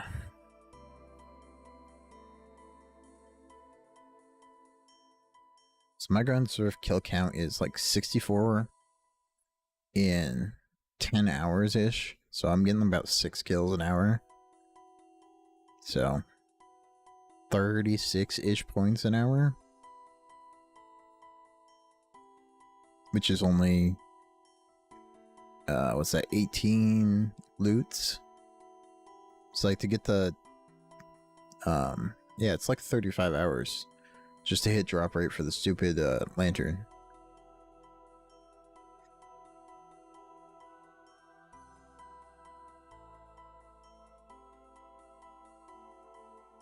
And the lantern also looks cool, which is sad.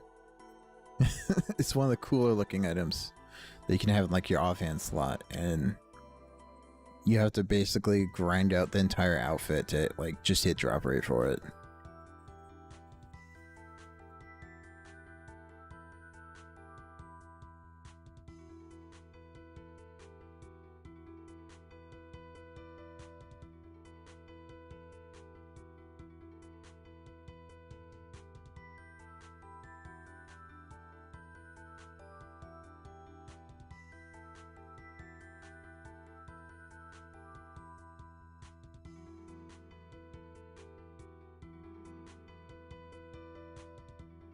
Oh, I am on a Guardians of the Rift world. I'm on like, was it 478 right now? And you can get 8 points if you, you can get 8 points if you get lucky with the massive pouch, or if you're using the if you're doing the combination runes, like getting 6 is fairly guaranteed with 4 pouches, and getting 7 sometimes can happen if the right portals open up and you get enough of the high level cores. Yeah. Yeah, with the big pouch you can pretty solidly, as long as you push yourself really hard, get 8 points. And if you use combo runes, you can always get 8 points and sometimes get 9. But like getting 7 without the big pouch is difficult. Without doing combo runes, and combo runes is a little much for me. Just because I don't want to have to like manage going in and out and grabbing necklaces and stuff. Because I think the strat is you bring 2 necklaces, and then you do a certain set of combination runes. And then if it's not on the set that you want to do, you do the catalytic runes. Someone was explaining the strategy to me in public chat earlier, but that's a little too intense for me at the moment. So I'm fine with grinding out like 6 points and sometimes getting a 7th. But once I get the big pouch, the needle, I should fairly consistently get the 7 points, which will make this 10, like, was it 16% faster or something? So that'll help a little bit. It'll take me from 18 to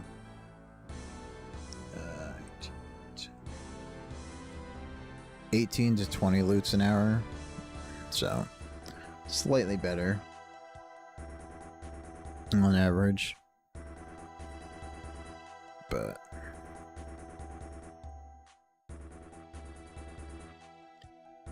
Earth Guardian Shrine. So I think after this game I'm gonna loot, because that 20 points will get me over drop rate for needle. I want to just see if I can get it, because it would make grinding out more of this a good amount faster.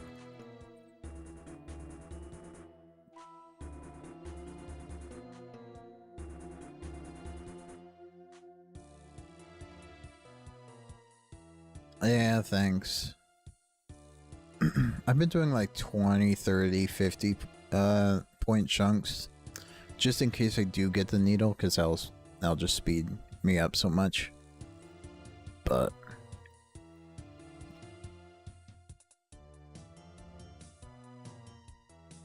the elementals are definitely a lot more chill, just because I don't have to worry about banking anything.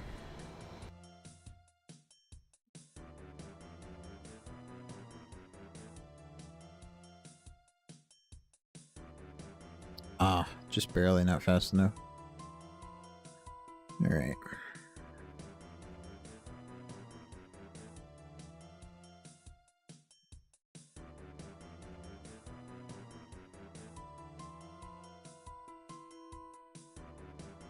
Look at all the earth runes. So yeah, if you ever need elemental runes, going to a Guardians over the Rift world and just sitting at the elemental altars will just get you a ton of runes, I guess. Because everyone drops their elemental runes, so you can get like thousands of free ones probably like an hour if you're just sitting there picking them up off the floor. Because this does teleport you to the actual altars in the real world. So if you're ever short on elemental runes on like an Iron Man, not an Iron Man because I couldn't loot it, but like a new account,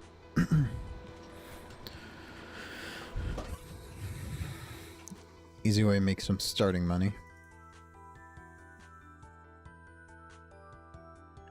Oh, it's always nice when you teleport next to the Guardian you want to craft.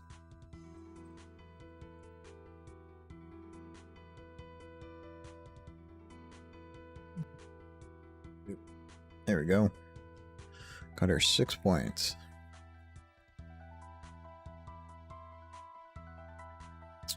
We can do the fun thing in like, I don't know, a minute, half a minute, 30 seconds.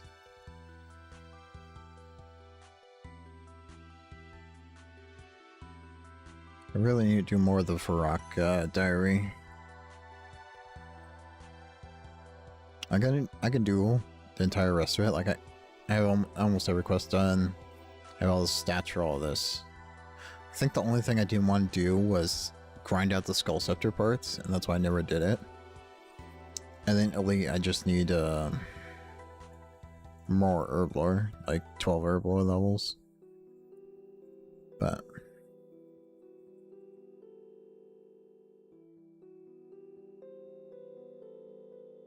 come on, game, you can end. There we go. Got her points. I'm gonna repair my pouches so I don't forget.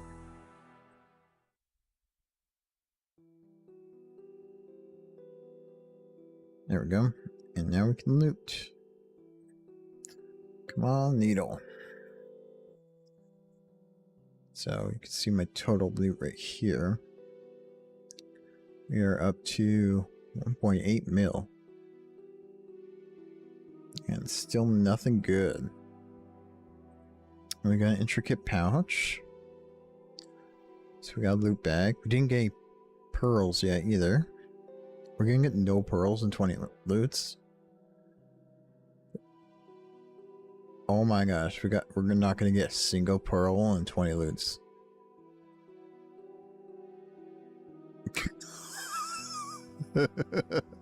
I hate this minigame so much. It is so terrible. Alright, can we just get something interesting? We got a crystal key. That's not what I wanted. And we got nature. So that is 205. So we're officially dry for the needle. Fun. What is that in there? That should go in the loot tab. But our runes are going up. Like, I didn't have any death runes or cosmic runes when I started, so those in my pouch. I didn't have any death or cosmics, and we've made like 2,000 blood runes and 3,500 chaos as well. So can I go in? No, they've already started. Okay, we're gonna have to wait a minute. Good time to take a quick water break.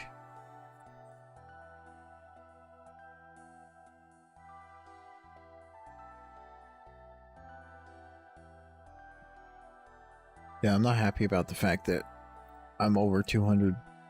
I'm over drop rate for the needle. Ugh. I guess it's my luck. I still have the cursed luck back from way back in 2013 when I was grinding up barrows and got like a ton of Guthan spears when they were like 13 mil. Had permanent bad luck ever since then.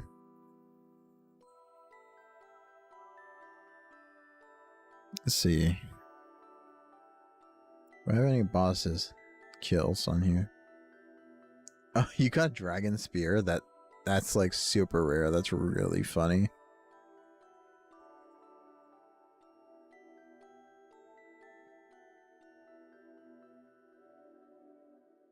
I can't think of...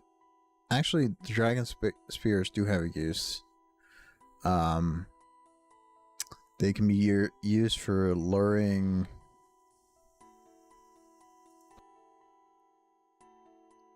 pickpocketing targets. Like, getting them stuck so that you can just pickpocket all in one spot. I have no boss kills on anything. I forgot I hadn't really done any bosses on this account. Or at least not many before they were being tracked. I did like well over 1,000 barrows way back before there was a tracker. Yeah, it's sad that my Barrows doesn't account for any of that. Because I got like almost everything. Because this was like one of the best money makers at the time back in 2013. So. What is this? I guess I've never looked at combat tasks. Kill an aberrant specter. Kill Barrows. Using only magical damage. I haven't done... I haven't done like any of these. Kill a Hellhound. Yeah, I haven't trained combat since the combat achievements came out, so... Like... I don't have any tasks completed. I guess I have 2 of 7 in Barrows.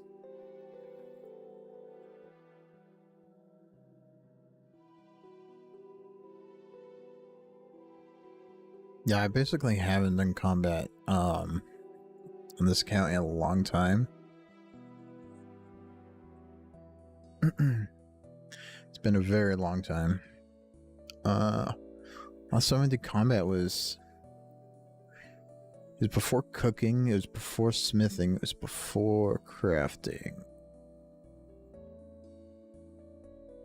I think it was before I did fletching as well. And definitely before Runecrafting. I could look at my screenshots folder actually. Where is that? Peek at the barrier real quick. 41%, okay.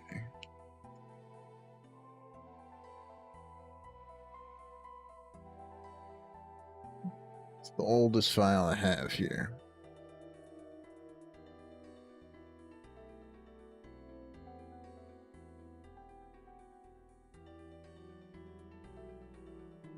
...2018. Yeah, in 2018 I got Slayer. I did Barrows. Did Barrows January of 2019. That's when I... Okay, so that's when I got those Barrow kill count. It's January of 2019. I got crafting 9/19/2019. I got it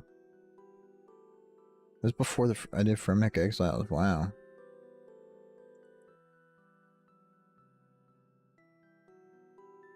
I think I gotta have older pictures in here somewhere. Where is it?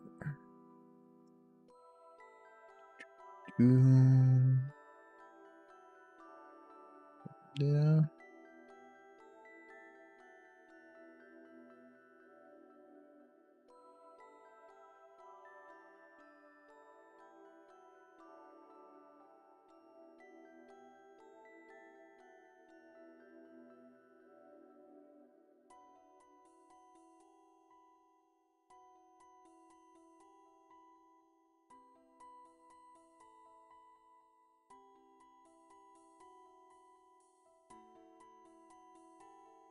Alright, let's look at Barry again.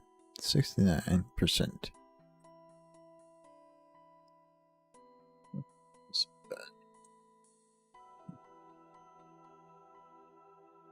Searching my C drive to see where my older pictures are.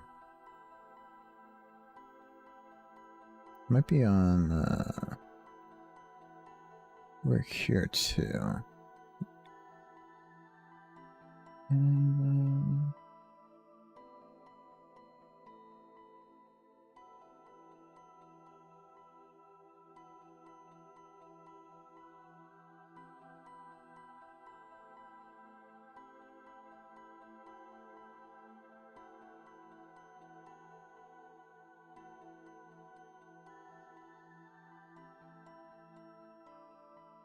Oh, found my old quest guides.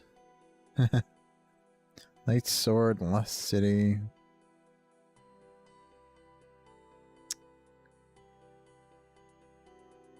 My $100 Runescape computer video. I forgot about that.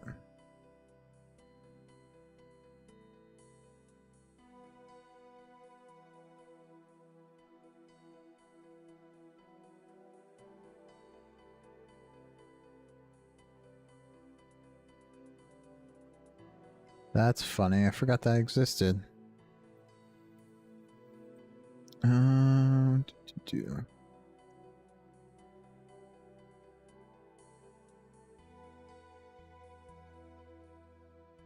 You have a Vorkath video?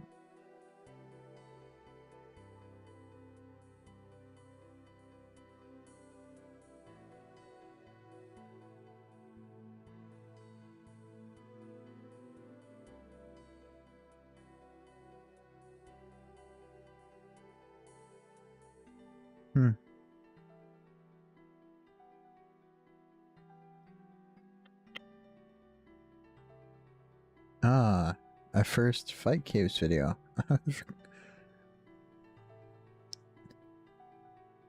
First ever Fight Cave. Oh, that is funny. I was using full carols with like the Barrows amulet, so that your hit with carols did like a secondary bonus hit. That's funny.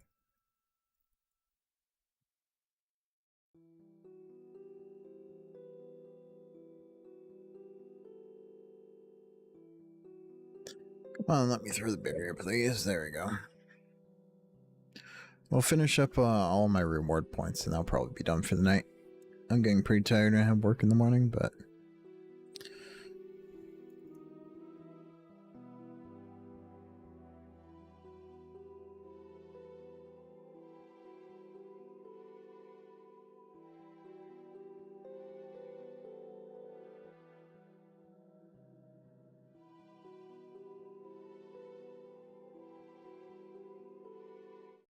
Yep. Game started.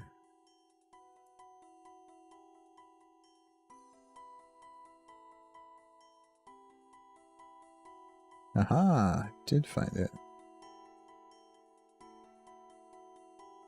No, that's not what I was looking for.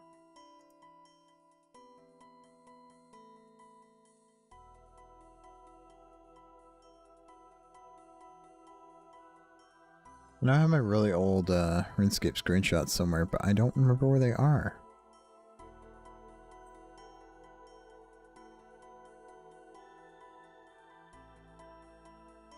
I made a Barrows guide? When did I do this? Oh, this was a long time ago.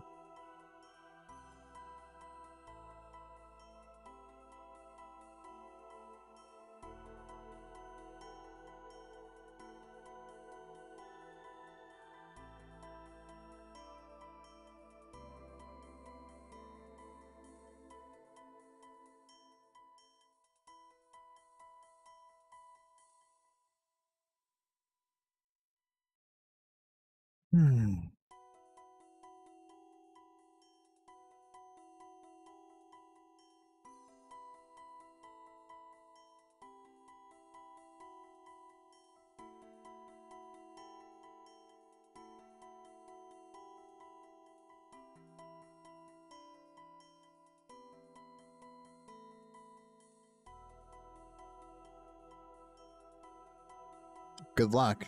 I hope you get everything you need. Get pearls on every pull. You can do it.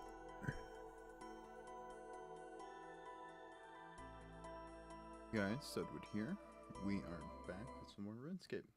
Today I'm going to be showing you how. Well, this is a little. Oh, you got the needle? That is so lucky. That's awesome.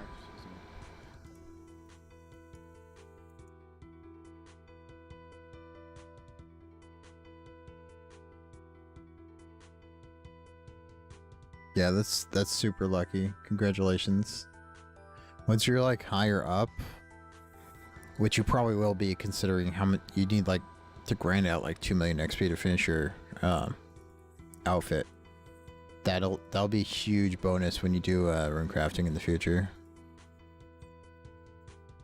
No, you need 85 runecrafting to use the needle, but once you get there, it's a big bonus. You got one of the best upgrades already from the minigame. Oh, come on, can I get to the portal? Ah, this is only gonna be a 5-point game, it seems. 5-point game it is. Guys, Sudwood here. We are back with some more Runescape. Today I'm going to be showing you how I do a Barrows run. Yeah, so this is an old video I made. Oh, you got your boots? That's really great.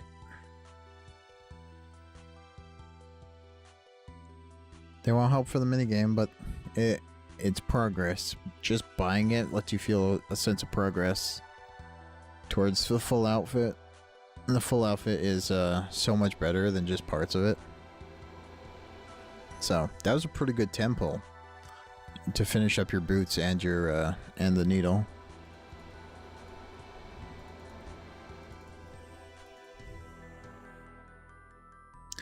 Yeah, have a good night. Thanks for watching, I appreciate it. Congratulations on your drops.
Ooh, this might not even be a 5-point game.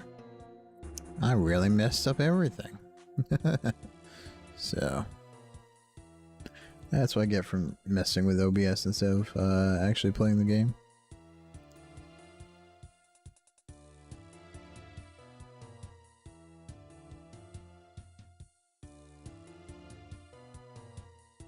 What are you doing, craft?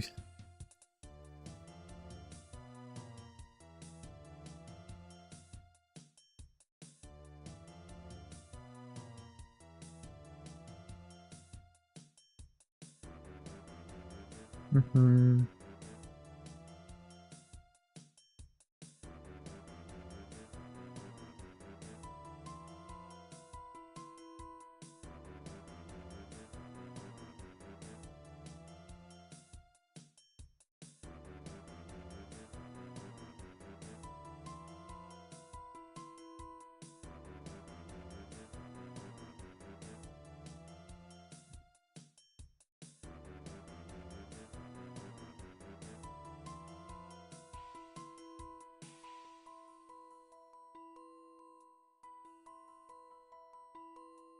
Ah.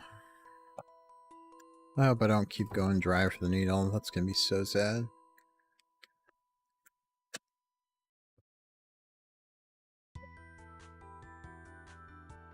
There we go. Yeah, only 5-point game this time. I messed up and wasn't paying attention. Missed one of the portals. Unfortunately.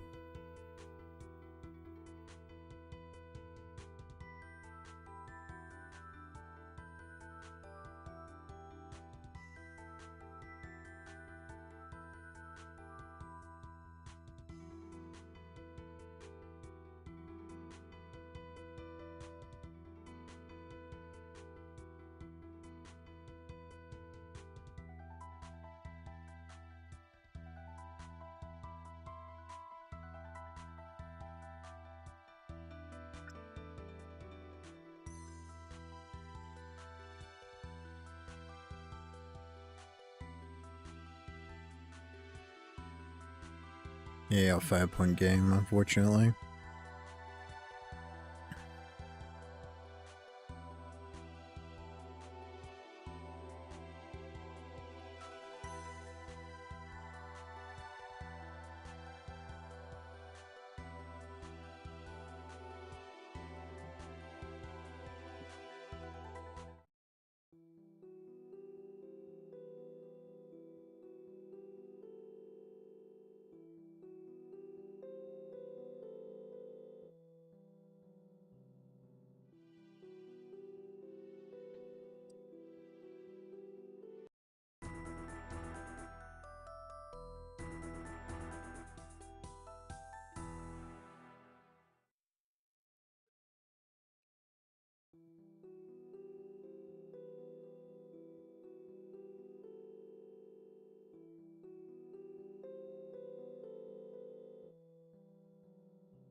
Ah.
Look at all these people get their drops.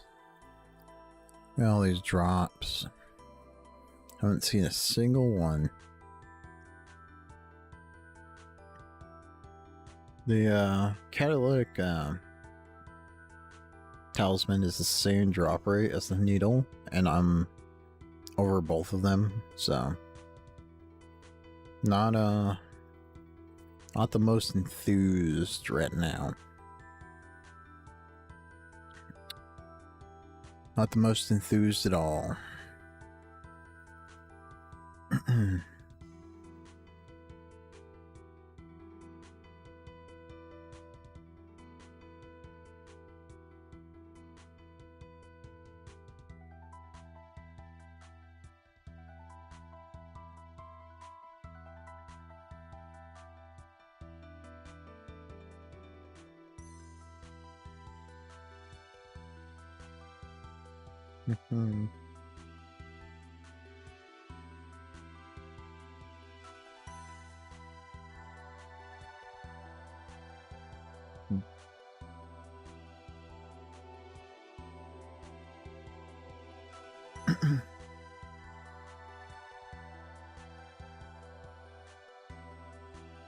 New fire runes.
Hmm.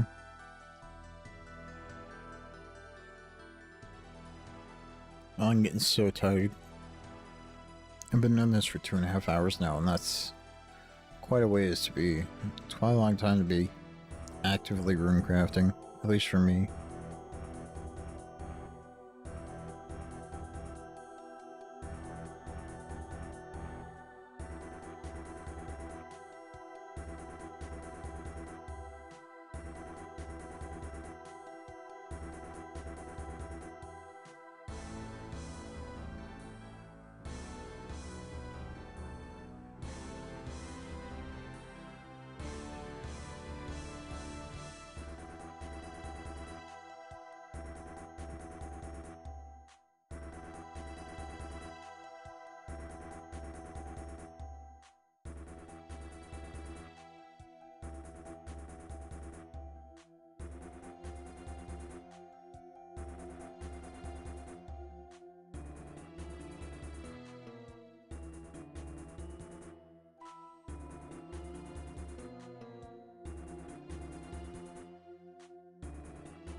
Where is the portal? There is the portal.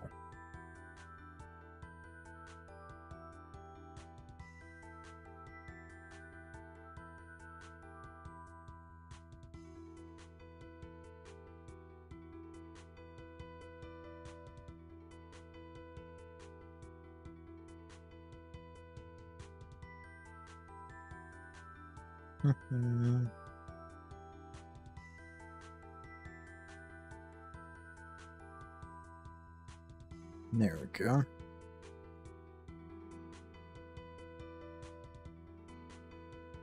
To the fire runes.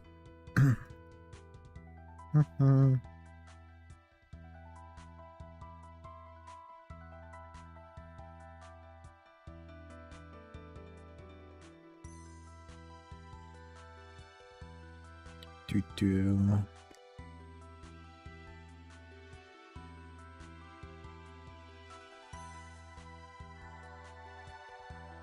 I don't think I can get 25. Get up to the 7 points. Yeah, that's not gonna happen.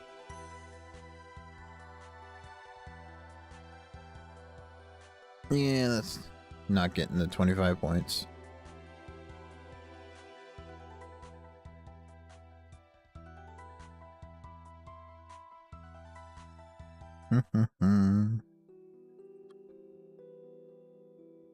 Perma pouches.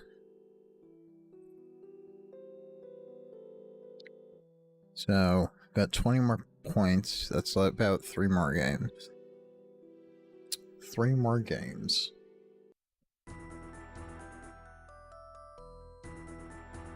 My last 20 loots had no pearls, so I better get like a good 100 from these 30. I was just should have gotten like 30 to 60 and I got 0, so the math is not working out for that one.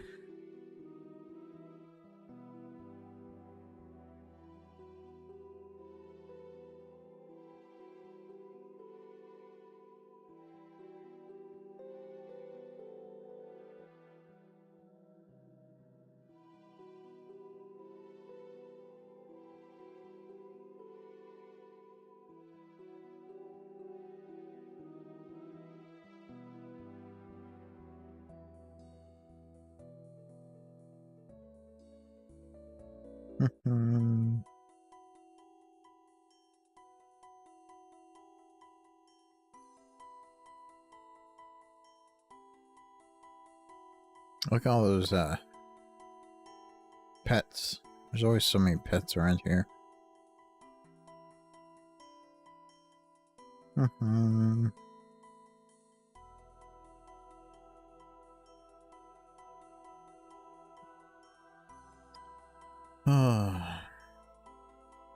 I'm getting pretty sick of this minigame. I also want to complete it just because I've already started it, so like at least getting the pouch would be good in case I ever want to make wrath runes. So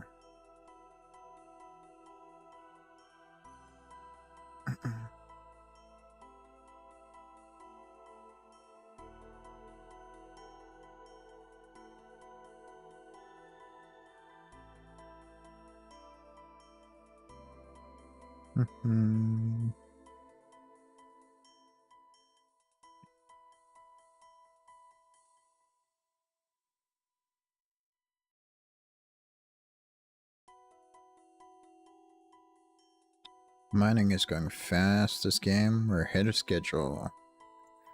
Yep, ahead of schedule by like 4 seconds, I want to say. So it's pretty good. Oh, I'm just kind of grinding out the just trying to grind out the points and like the drops. XP per hour is okay, but it's so much more effort than just Zaya Bloods that I'm not really caring about the XP. I just like to get like the outfit completed, but I'm also over drop rate for the needle, and I'm also over drop rate for like pearls in general, so not having the best luck. Once you get used to the minigame, it's pretty fun. It's pretty chill because you can just go along with the cycle of like portals or crafting.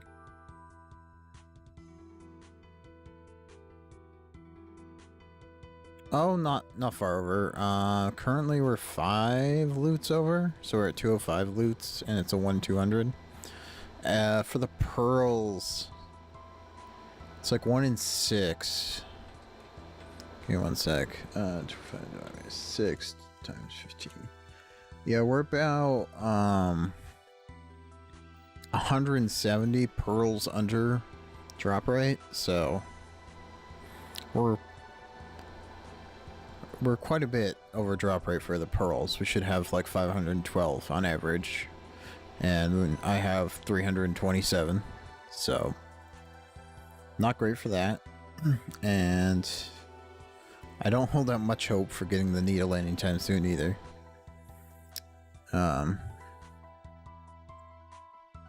Yeah, so I don't have terribly good hopes for getting actual rewards from the minigame anytime soon. Like, the XP and money is not really worth the effort that I'm putting in, at least for me. So, because if I wanted money, I could just like AFK Bloods and do Slayer on my other account, and like that makes significantly more money per hour, and like 20k less XP an hour. Yeah, over time it should average out. It's just I always hate minigames with like a random reward points. Like, I much prefer the minigames where you just like build up points playing it and then you just go buy everything from a shop, instead of having a random chance to get the currency to buy from the shop. Just psychologically, I prefer like a hard number over just like having to hope you get the drop.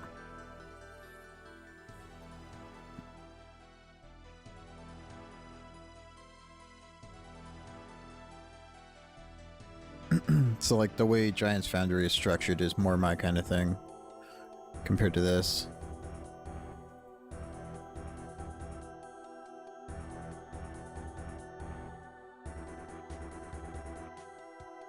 I don't really like Winter Taunt either, both because you can't really like AFK it because you might die, and the rewards are also random, but the XP is so good at Winter Taunt that I don't really care about the rewards too much.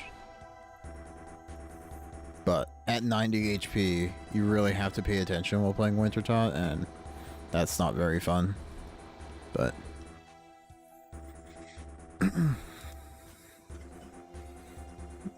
but it's an alright minigame. It's clearly, it's like easy to see that it was their first like skilling, bossing sort of minigame. Because like this one is much better, the fishing one's much better, but yeah, Winter Taunt is it's okay, especially if you go with lower HP. Like if you go with 10 HP right at the beginning of your account, you can just go with like, use like 1 cake per round. So like you can just steal a bunch of cakes right from the beginning and then just use that to get 99.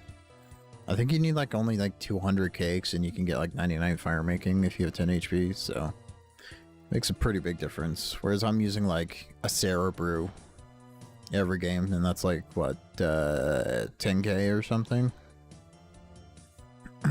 I make more than 10k in the rewards. It's just I don't like having to pay attention to heal myself while playing, like while doing skilling.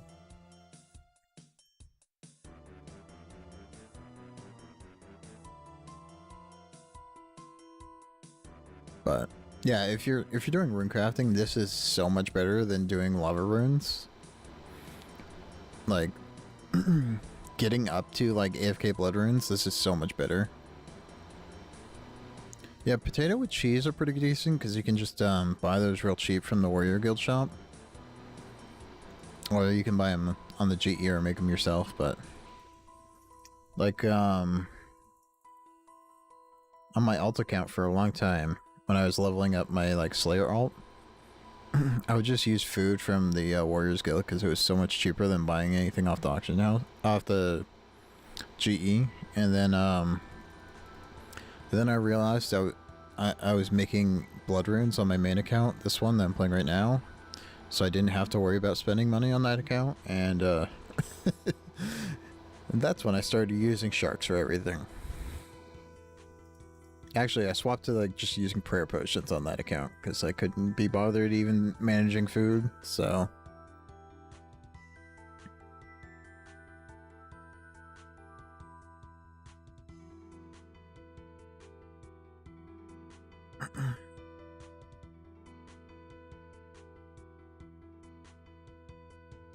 Yeah, it's really good, like just having like you have the attack, strength, and defense potions there, and you also have food. Like you have the potatoes with butter, but you also have the pizzas. So if you can like fish up anchovies to like put on the pizzas yourself, that's a really good food.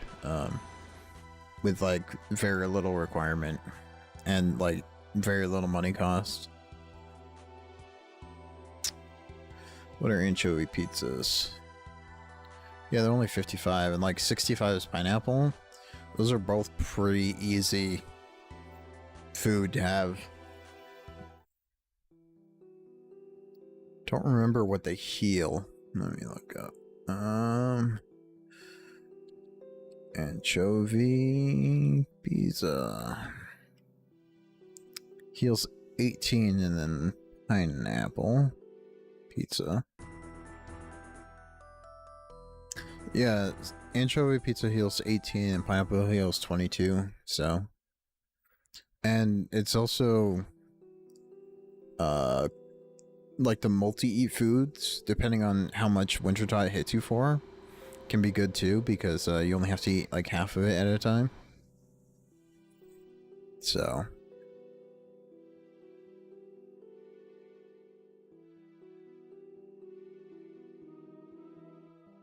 and then you can also do like lobsters would probably be okay. Those are kind of slow though. I think like either just buying stews heal 11, you can buy those for like 1 coin each. Cakes heal 12, you can steal those. Wine heals 11. That's a really good one, because wine, if you buy them on the GE, wine only costs like 5 gold and it heals 11 HP. So it's great for if you don't need your attack stat, because wine does lower your attack stat, but the price per healing is the cheapest for wine. Yeah. I use wine for agility training and stuff. Yeah.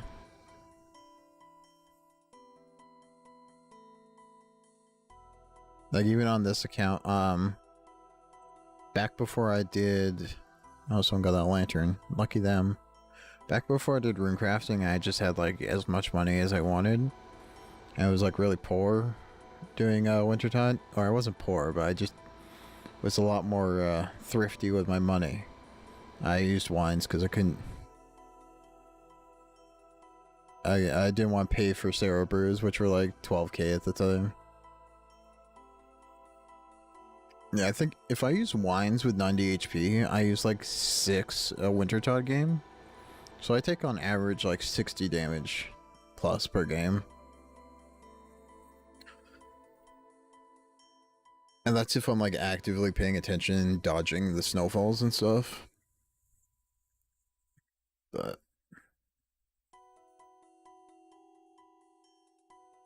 luckily, once I get to 85 fire making, you can just use the there's the wood cutting axe that auto burns logs when you cut them.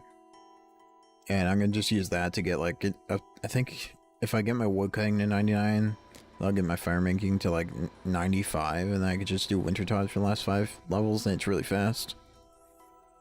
Because Wintertide scales on your fire making level.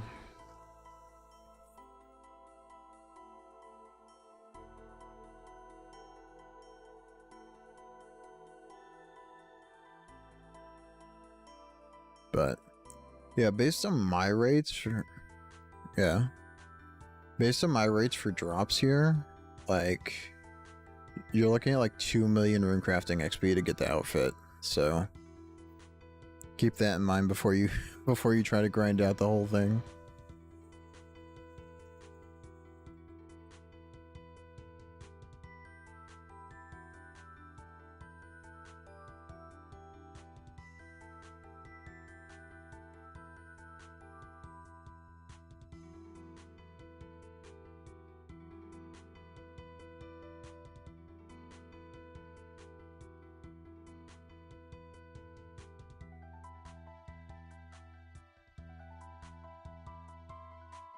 I was also sad when Wintertide came out, because oh,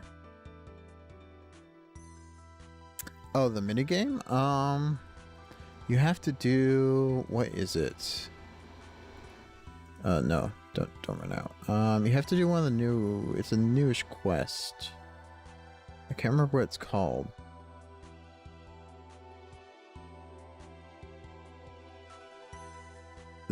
I think the new quest requires like 10 runecrafting, and then that just opens up this this minigame. Yeah, I don't remember what it's called, but yeah, it's like 10 runecrafting, and then you can go here. No, it's a brand. I have Glorifrius from like 2006. This is one that just came out like this year in March for the minigame. I really don't remember what it's called. I didn't pay attention to a single part of the quest. I just held spacebar the entire time. Let me look it up.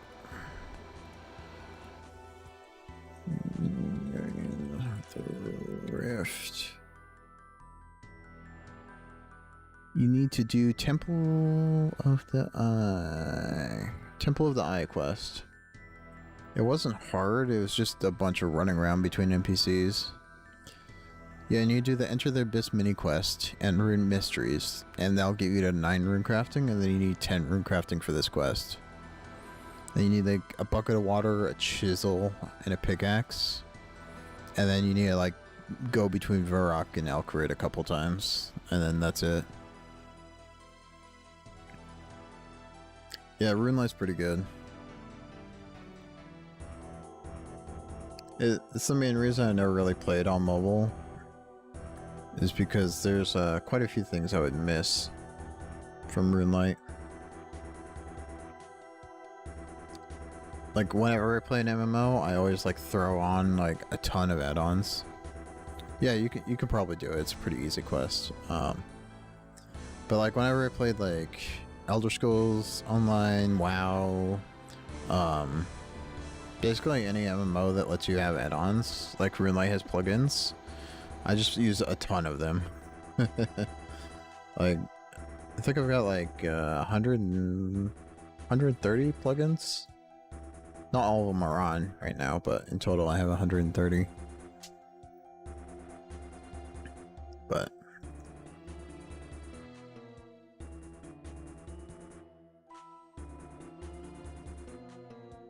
I really like that Jagex has like Runelight officially linked on their website and in their launcher now.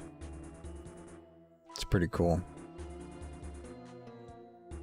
So now now I don't have to deal with the players who are like, oh no, you're using an illegal client. And can't say that one's linked on their official site.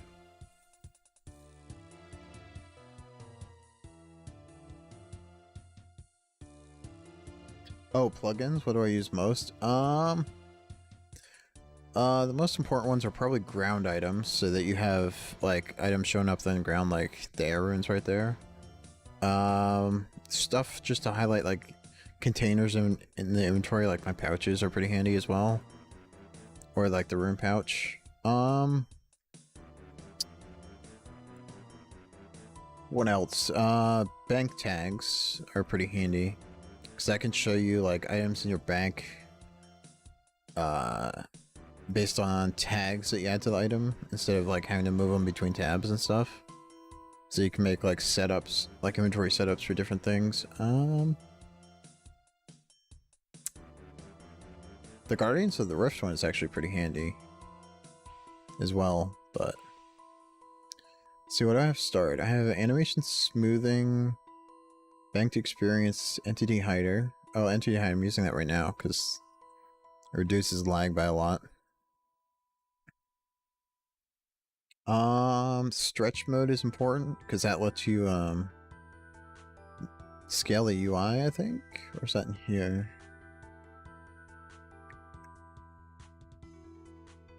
Yeah, that might be in here. Yeah. Anyway, but my favorite is by far gotta be the 117 HD beta.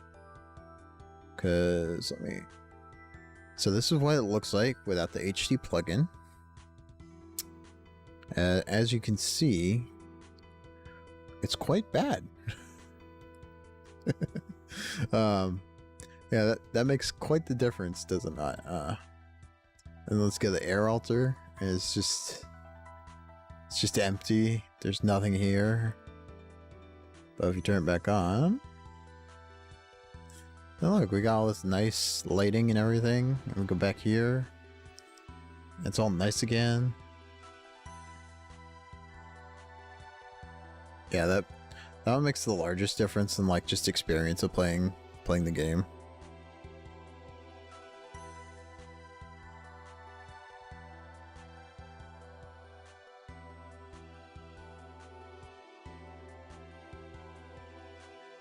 Yeah, I've been playing since I've been playing like original RuneScape since like 2005, but I played old school right when it came out, and having to play at like you could only play 800 by 600 because there's no like full screen mode, and then you also didn't have the HD graphics.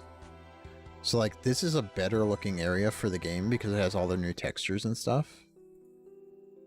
But the HD graphics make it a huge difference. And like actually making it look like a modern game.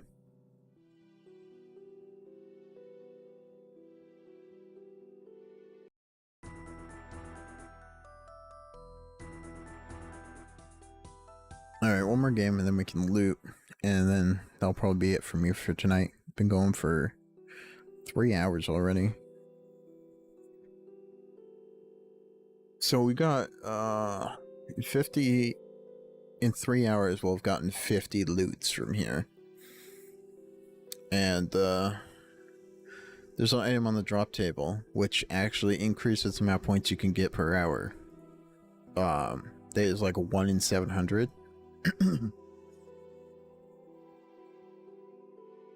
And so when you see someone get like the protector is like probably at least 1 in 1500. And if you see someone get the lantern, so the needle is increases your pouches, lets you get more points because you can craft more runes. The lantern gives you a bunch of effects. That's 1 in 700. And we've been getting about 50 per 3 hours. So to get 700 would take over 30 hours at my current rates, which is the rates you can get at 77 Runecrafting. So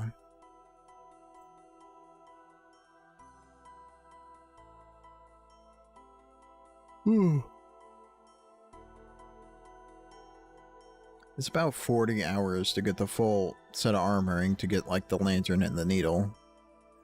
So yeah, it's quite the grind, but once you get up to 95 Runecrafting and you have the outfit, you're making like 4 million gold an hour when you're crafting runes. So that's comparable to some of the better bosses in the game.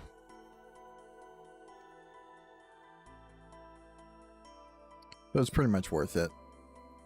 Oop, I didn't want to do that.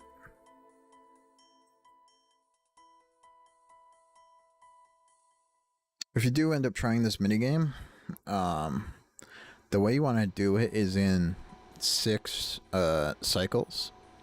So you'll mine until you have 3 inventories worth of fragments. And depending on how many patches you have, that's more or less. Yeah, the agility armor is so good. And like the Canifis, if you stay at Canifis until from 40 to 60, that'll pretty much guarantee that you have enough for the full outfit. Which isn't as important now because each piece individually gives you a benefit. You don't need the full outfit like you used to. But if you do go and do this mini game, you'll want to mine 3 inventories of fragments first. So if you don't have any pouches because you're like 10 Runecrafting, then you'll want to mine, what's that? Taking up 4 of the 28. So you want 48, 68, 72 fragments, roughly. So if you mine 72 fragments and then craft an inventory into the essence, and then craft the essence into runes, you can then run into the portal and mine up the super fast essence. And then once you've done that, you can craft that inventory, and then you can craft another inventory from the fragments. And then you craft another inventory from the portal, and craft your third and final inventory from your fragments. And then you go through the portal one last time, and that gives you like 6 sets of crafting, which if you're crafting 24 per inventory will get you like 4 points per game, I think.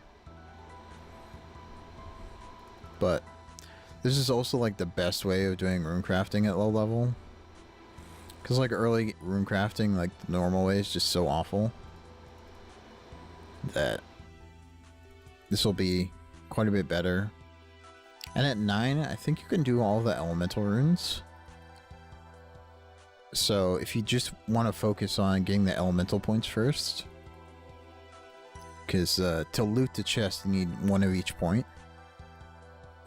But you can focus entirely on like 1 point at a time. So level up your runecrafting using the elemental points, because you can hold 1,000 of each points. Oh, you're 45. That's even better, because you can use some of the pouches, and that'll help out too to get you like maybe up to 5 points per game. And then you can also craft up to nature runes, so you can actually do both sides of it.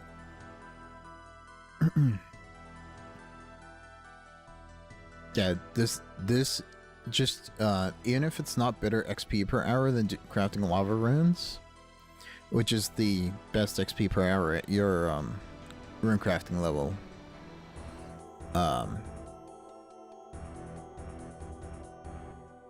lava runes are just awful in my opinion, because there's no downtime at all. Like in this minigame, there's a little bit of downtime at the beginning and between rounds, so you can like relax a little bit.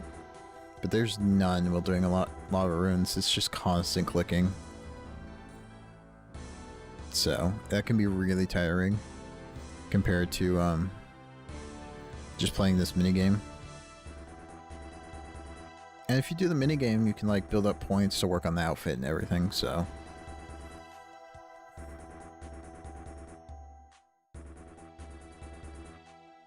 Maybe get lucky and get like the pet early and be able to like show off a rune crafting pet while only having like 50 rune crafting. Make lots of people mad.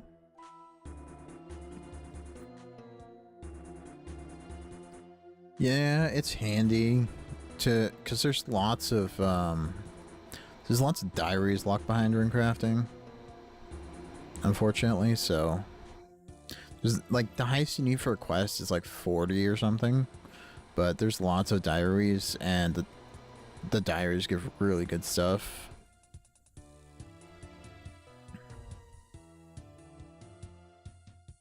So it's worth grinding it out for the diaries, and like once you get higher level rune crafting, you can make pretty good money. Hello, welcome. It's good to see ya. You came just in time to see the loot, the final loot for the night. After this game finishes, gonna have like 30 loots from the reward guardian.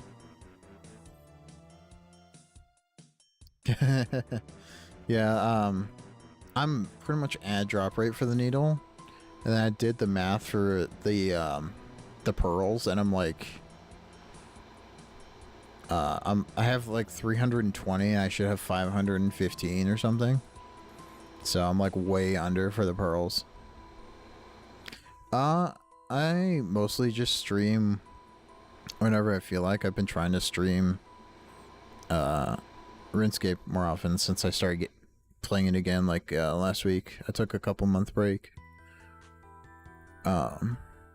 So I'm gonna be trying to stream more for like the rest of the week at least. It's easy for me to get like burnt out on a game and then not want to stream it anymore, and then that translates into not wanting to stream, but I try to. It's fun. It's fun playing games and chatting with people.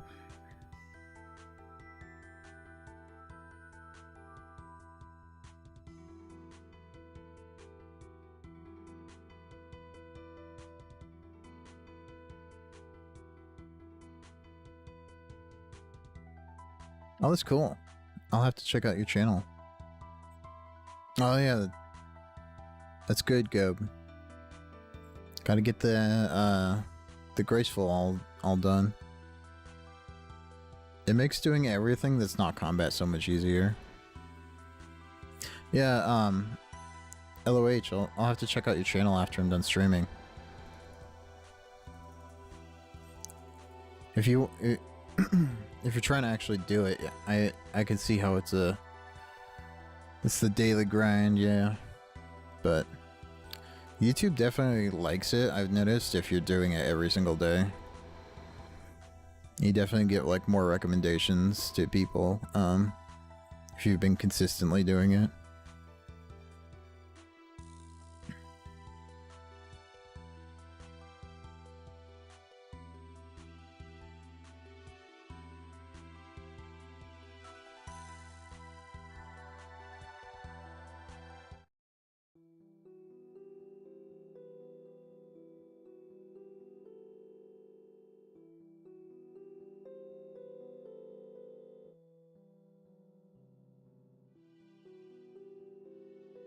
Oh, congrats on the 200 mil hunter. That's a lot. Hunter's honestly one of my least favorite skills, so thieving should be that thieving's also quite a lot. That's 2 skills in a row that are quite the investment. There we go, got some pearls in a pouch. Yeah, I'll have to. I found your channel. I'll check it out, and after I'm done streaming tonight. Oh, we got the needle! Yay! That was pretty lucky. So that is, let's see, we're at 225. So that was at 223, I think. So slightly over. And we should be able to just there we go.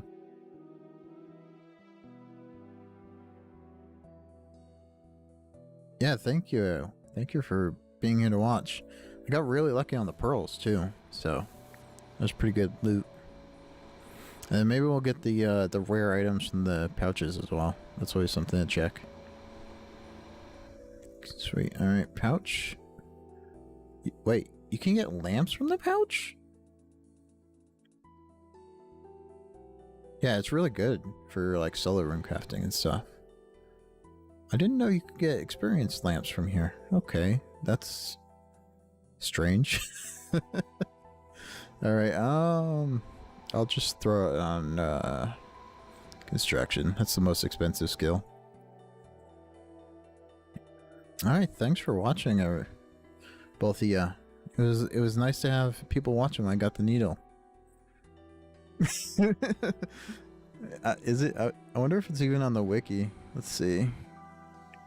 Rewards, pouch. Yeah, you can. It's 1 in 15. It's just you just don't get a lot of the pouches, I guess. Yeah, have a good night, everyone. I'll definitely check out your streams, LOH. Thanks for watching and subbing. Have a good night, everyone.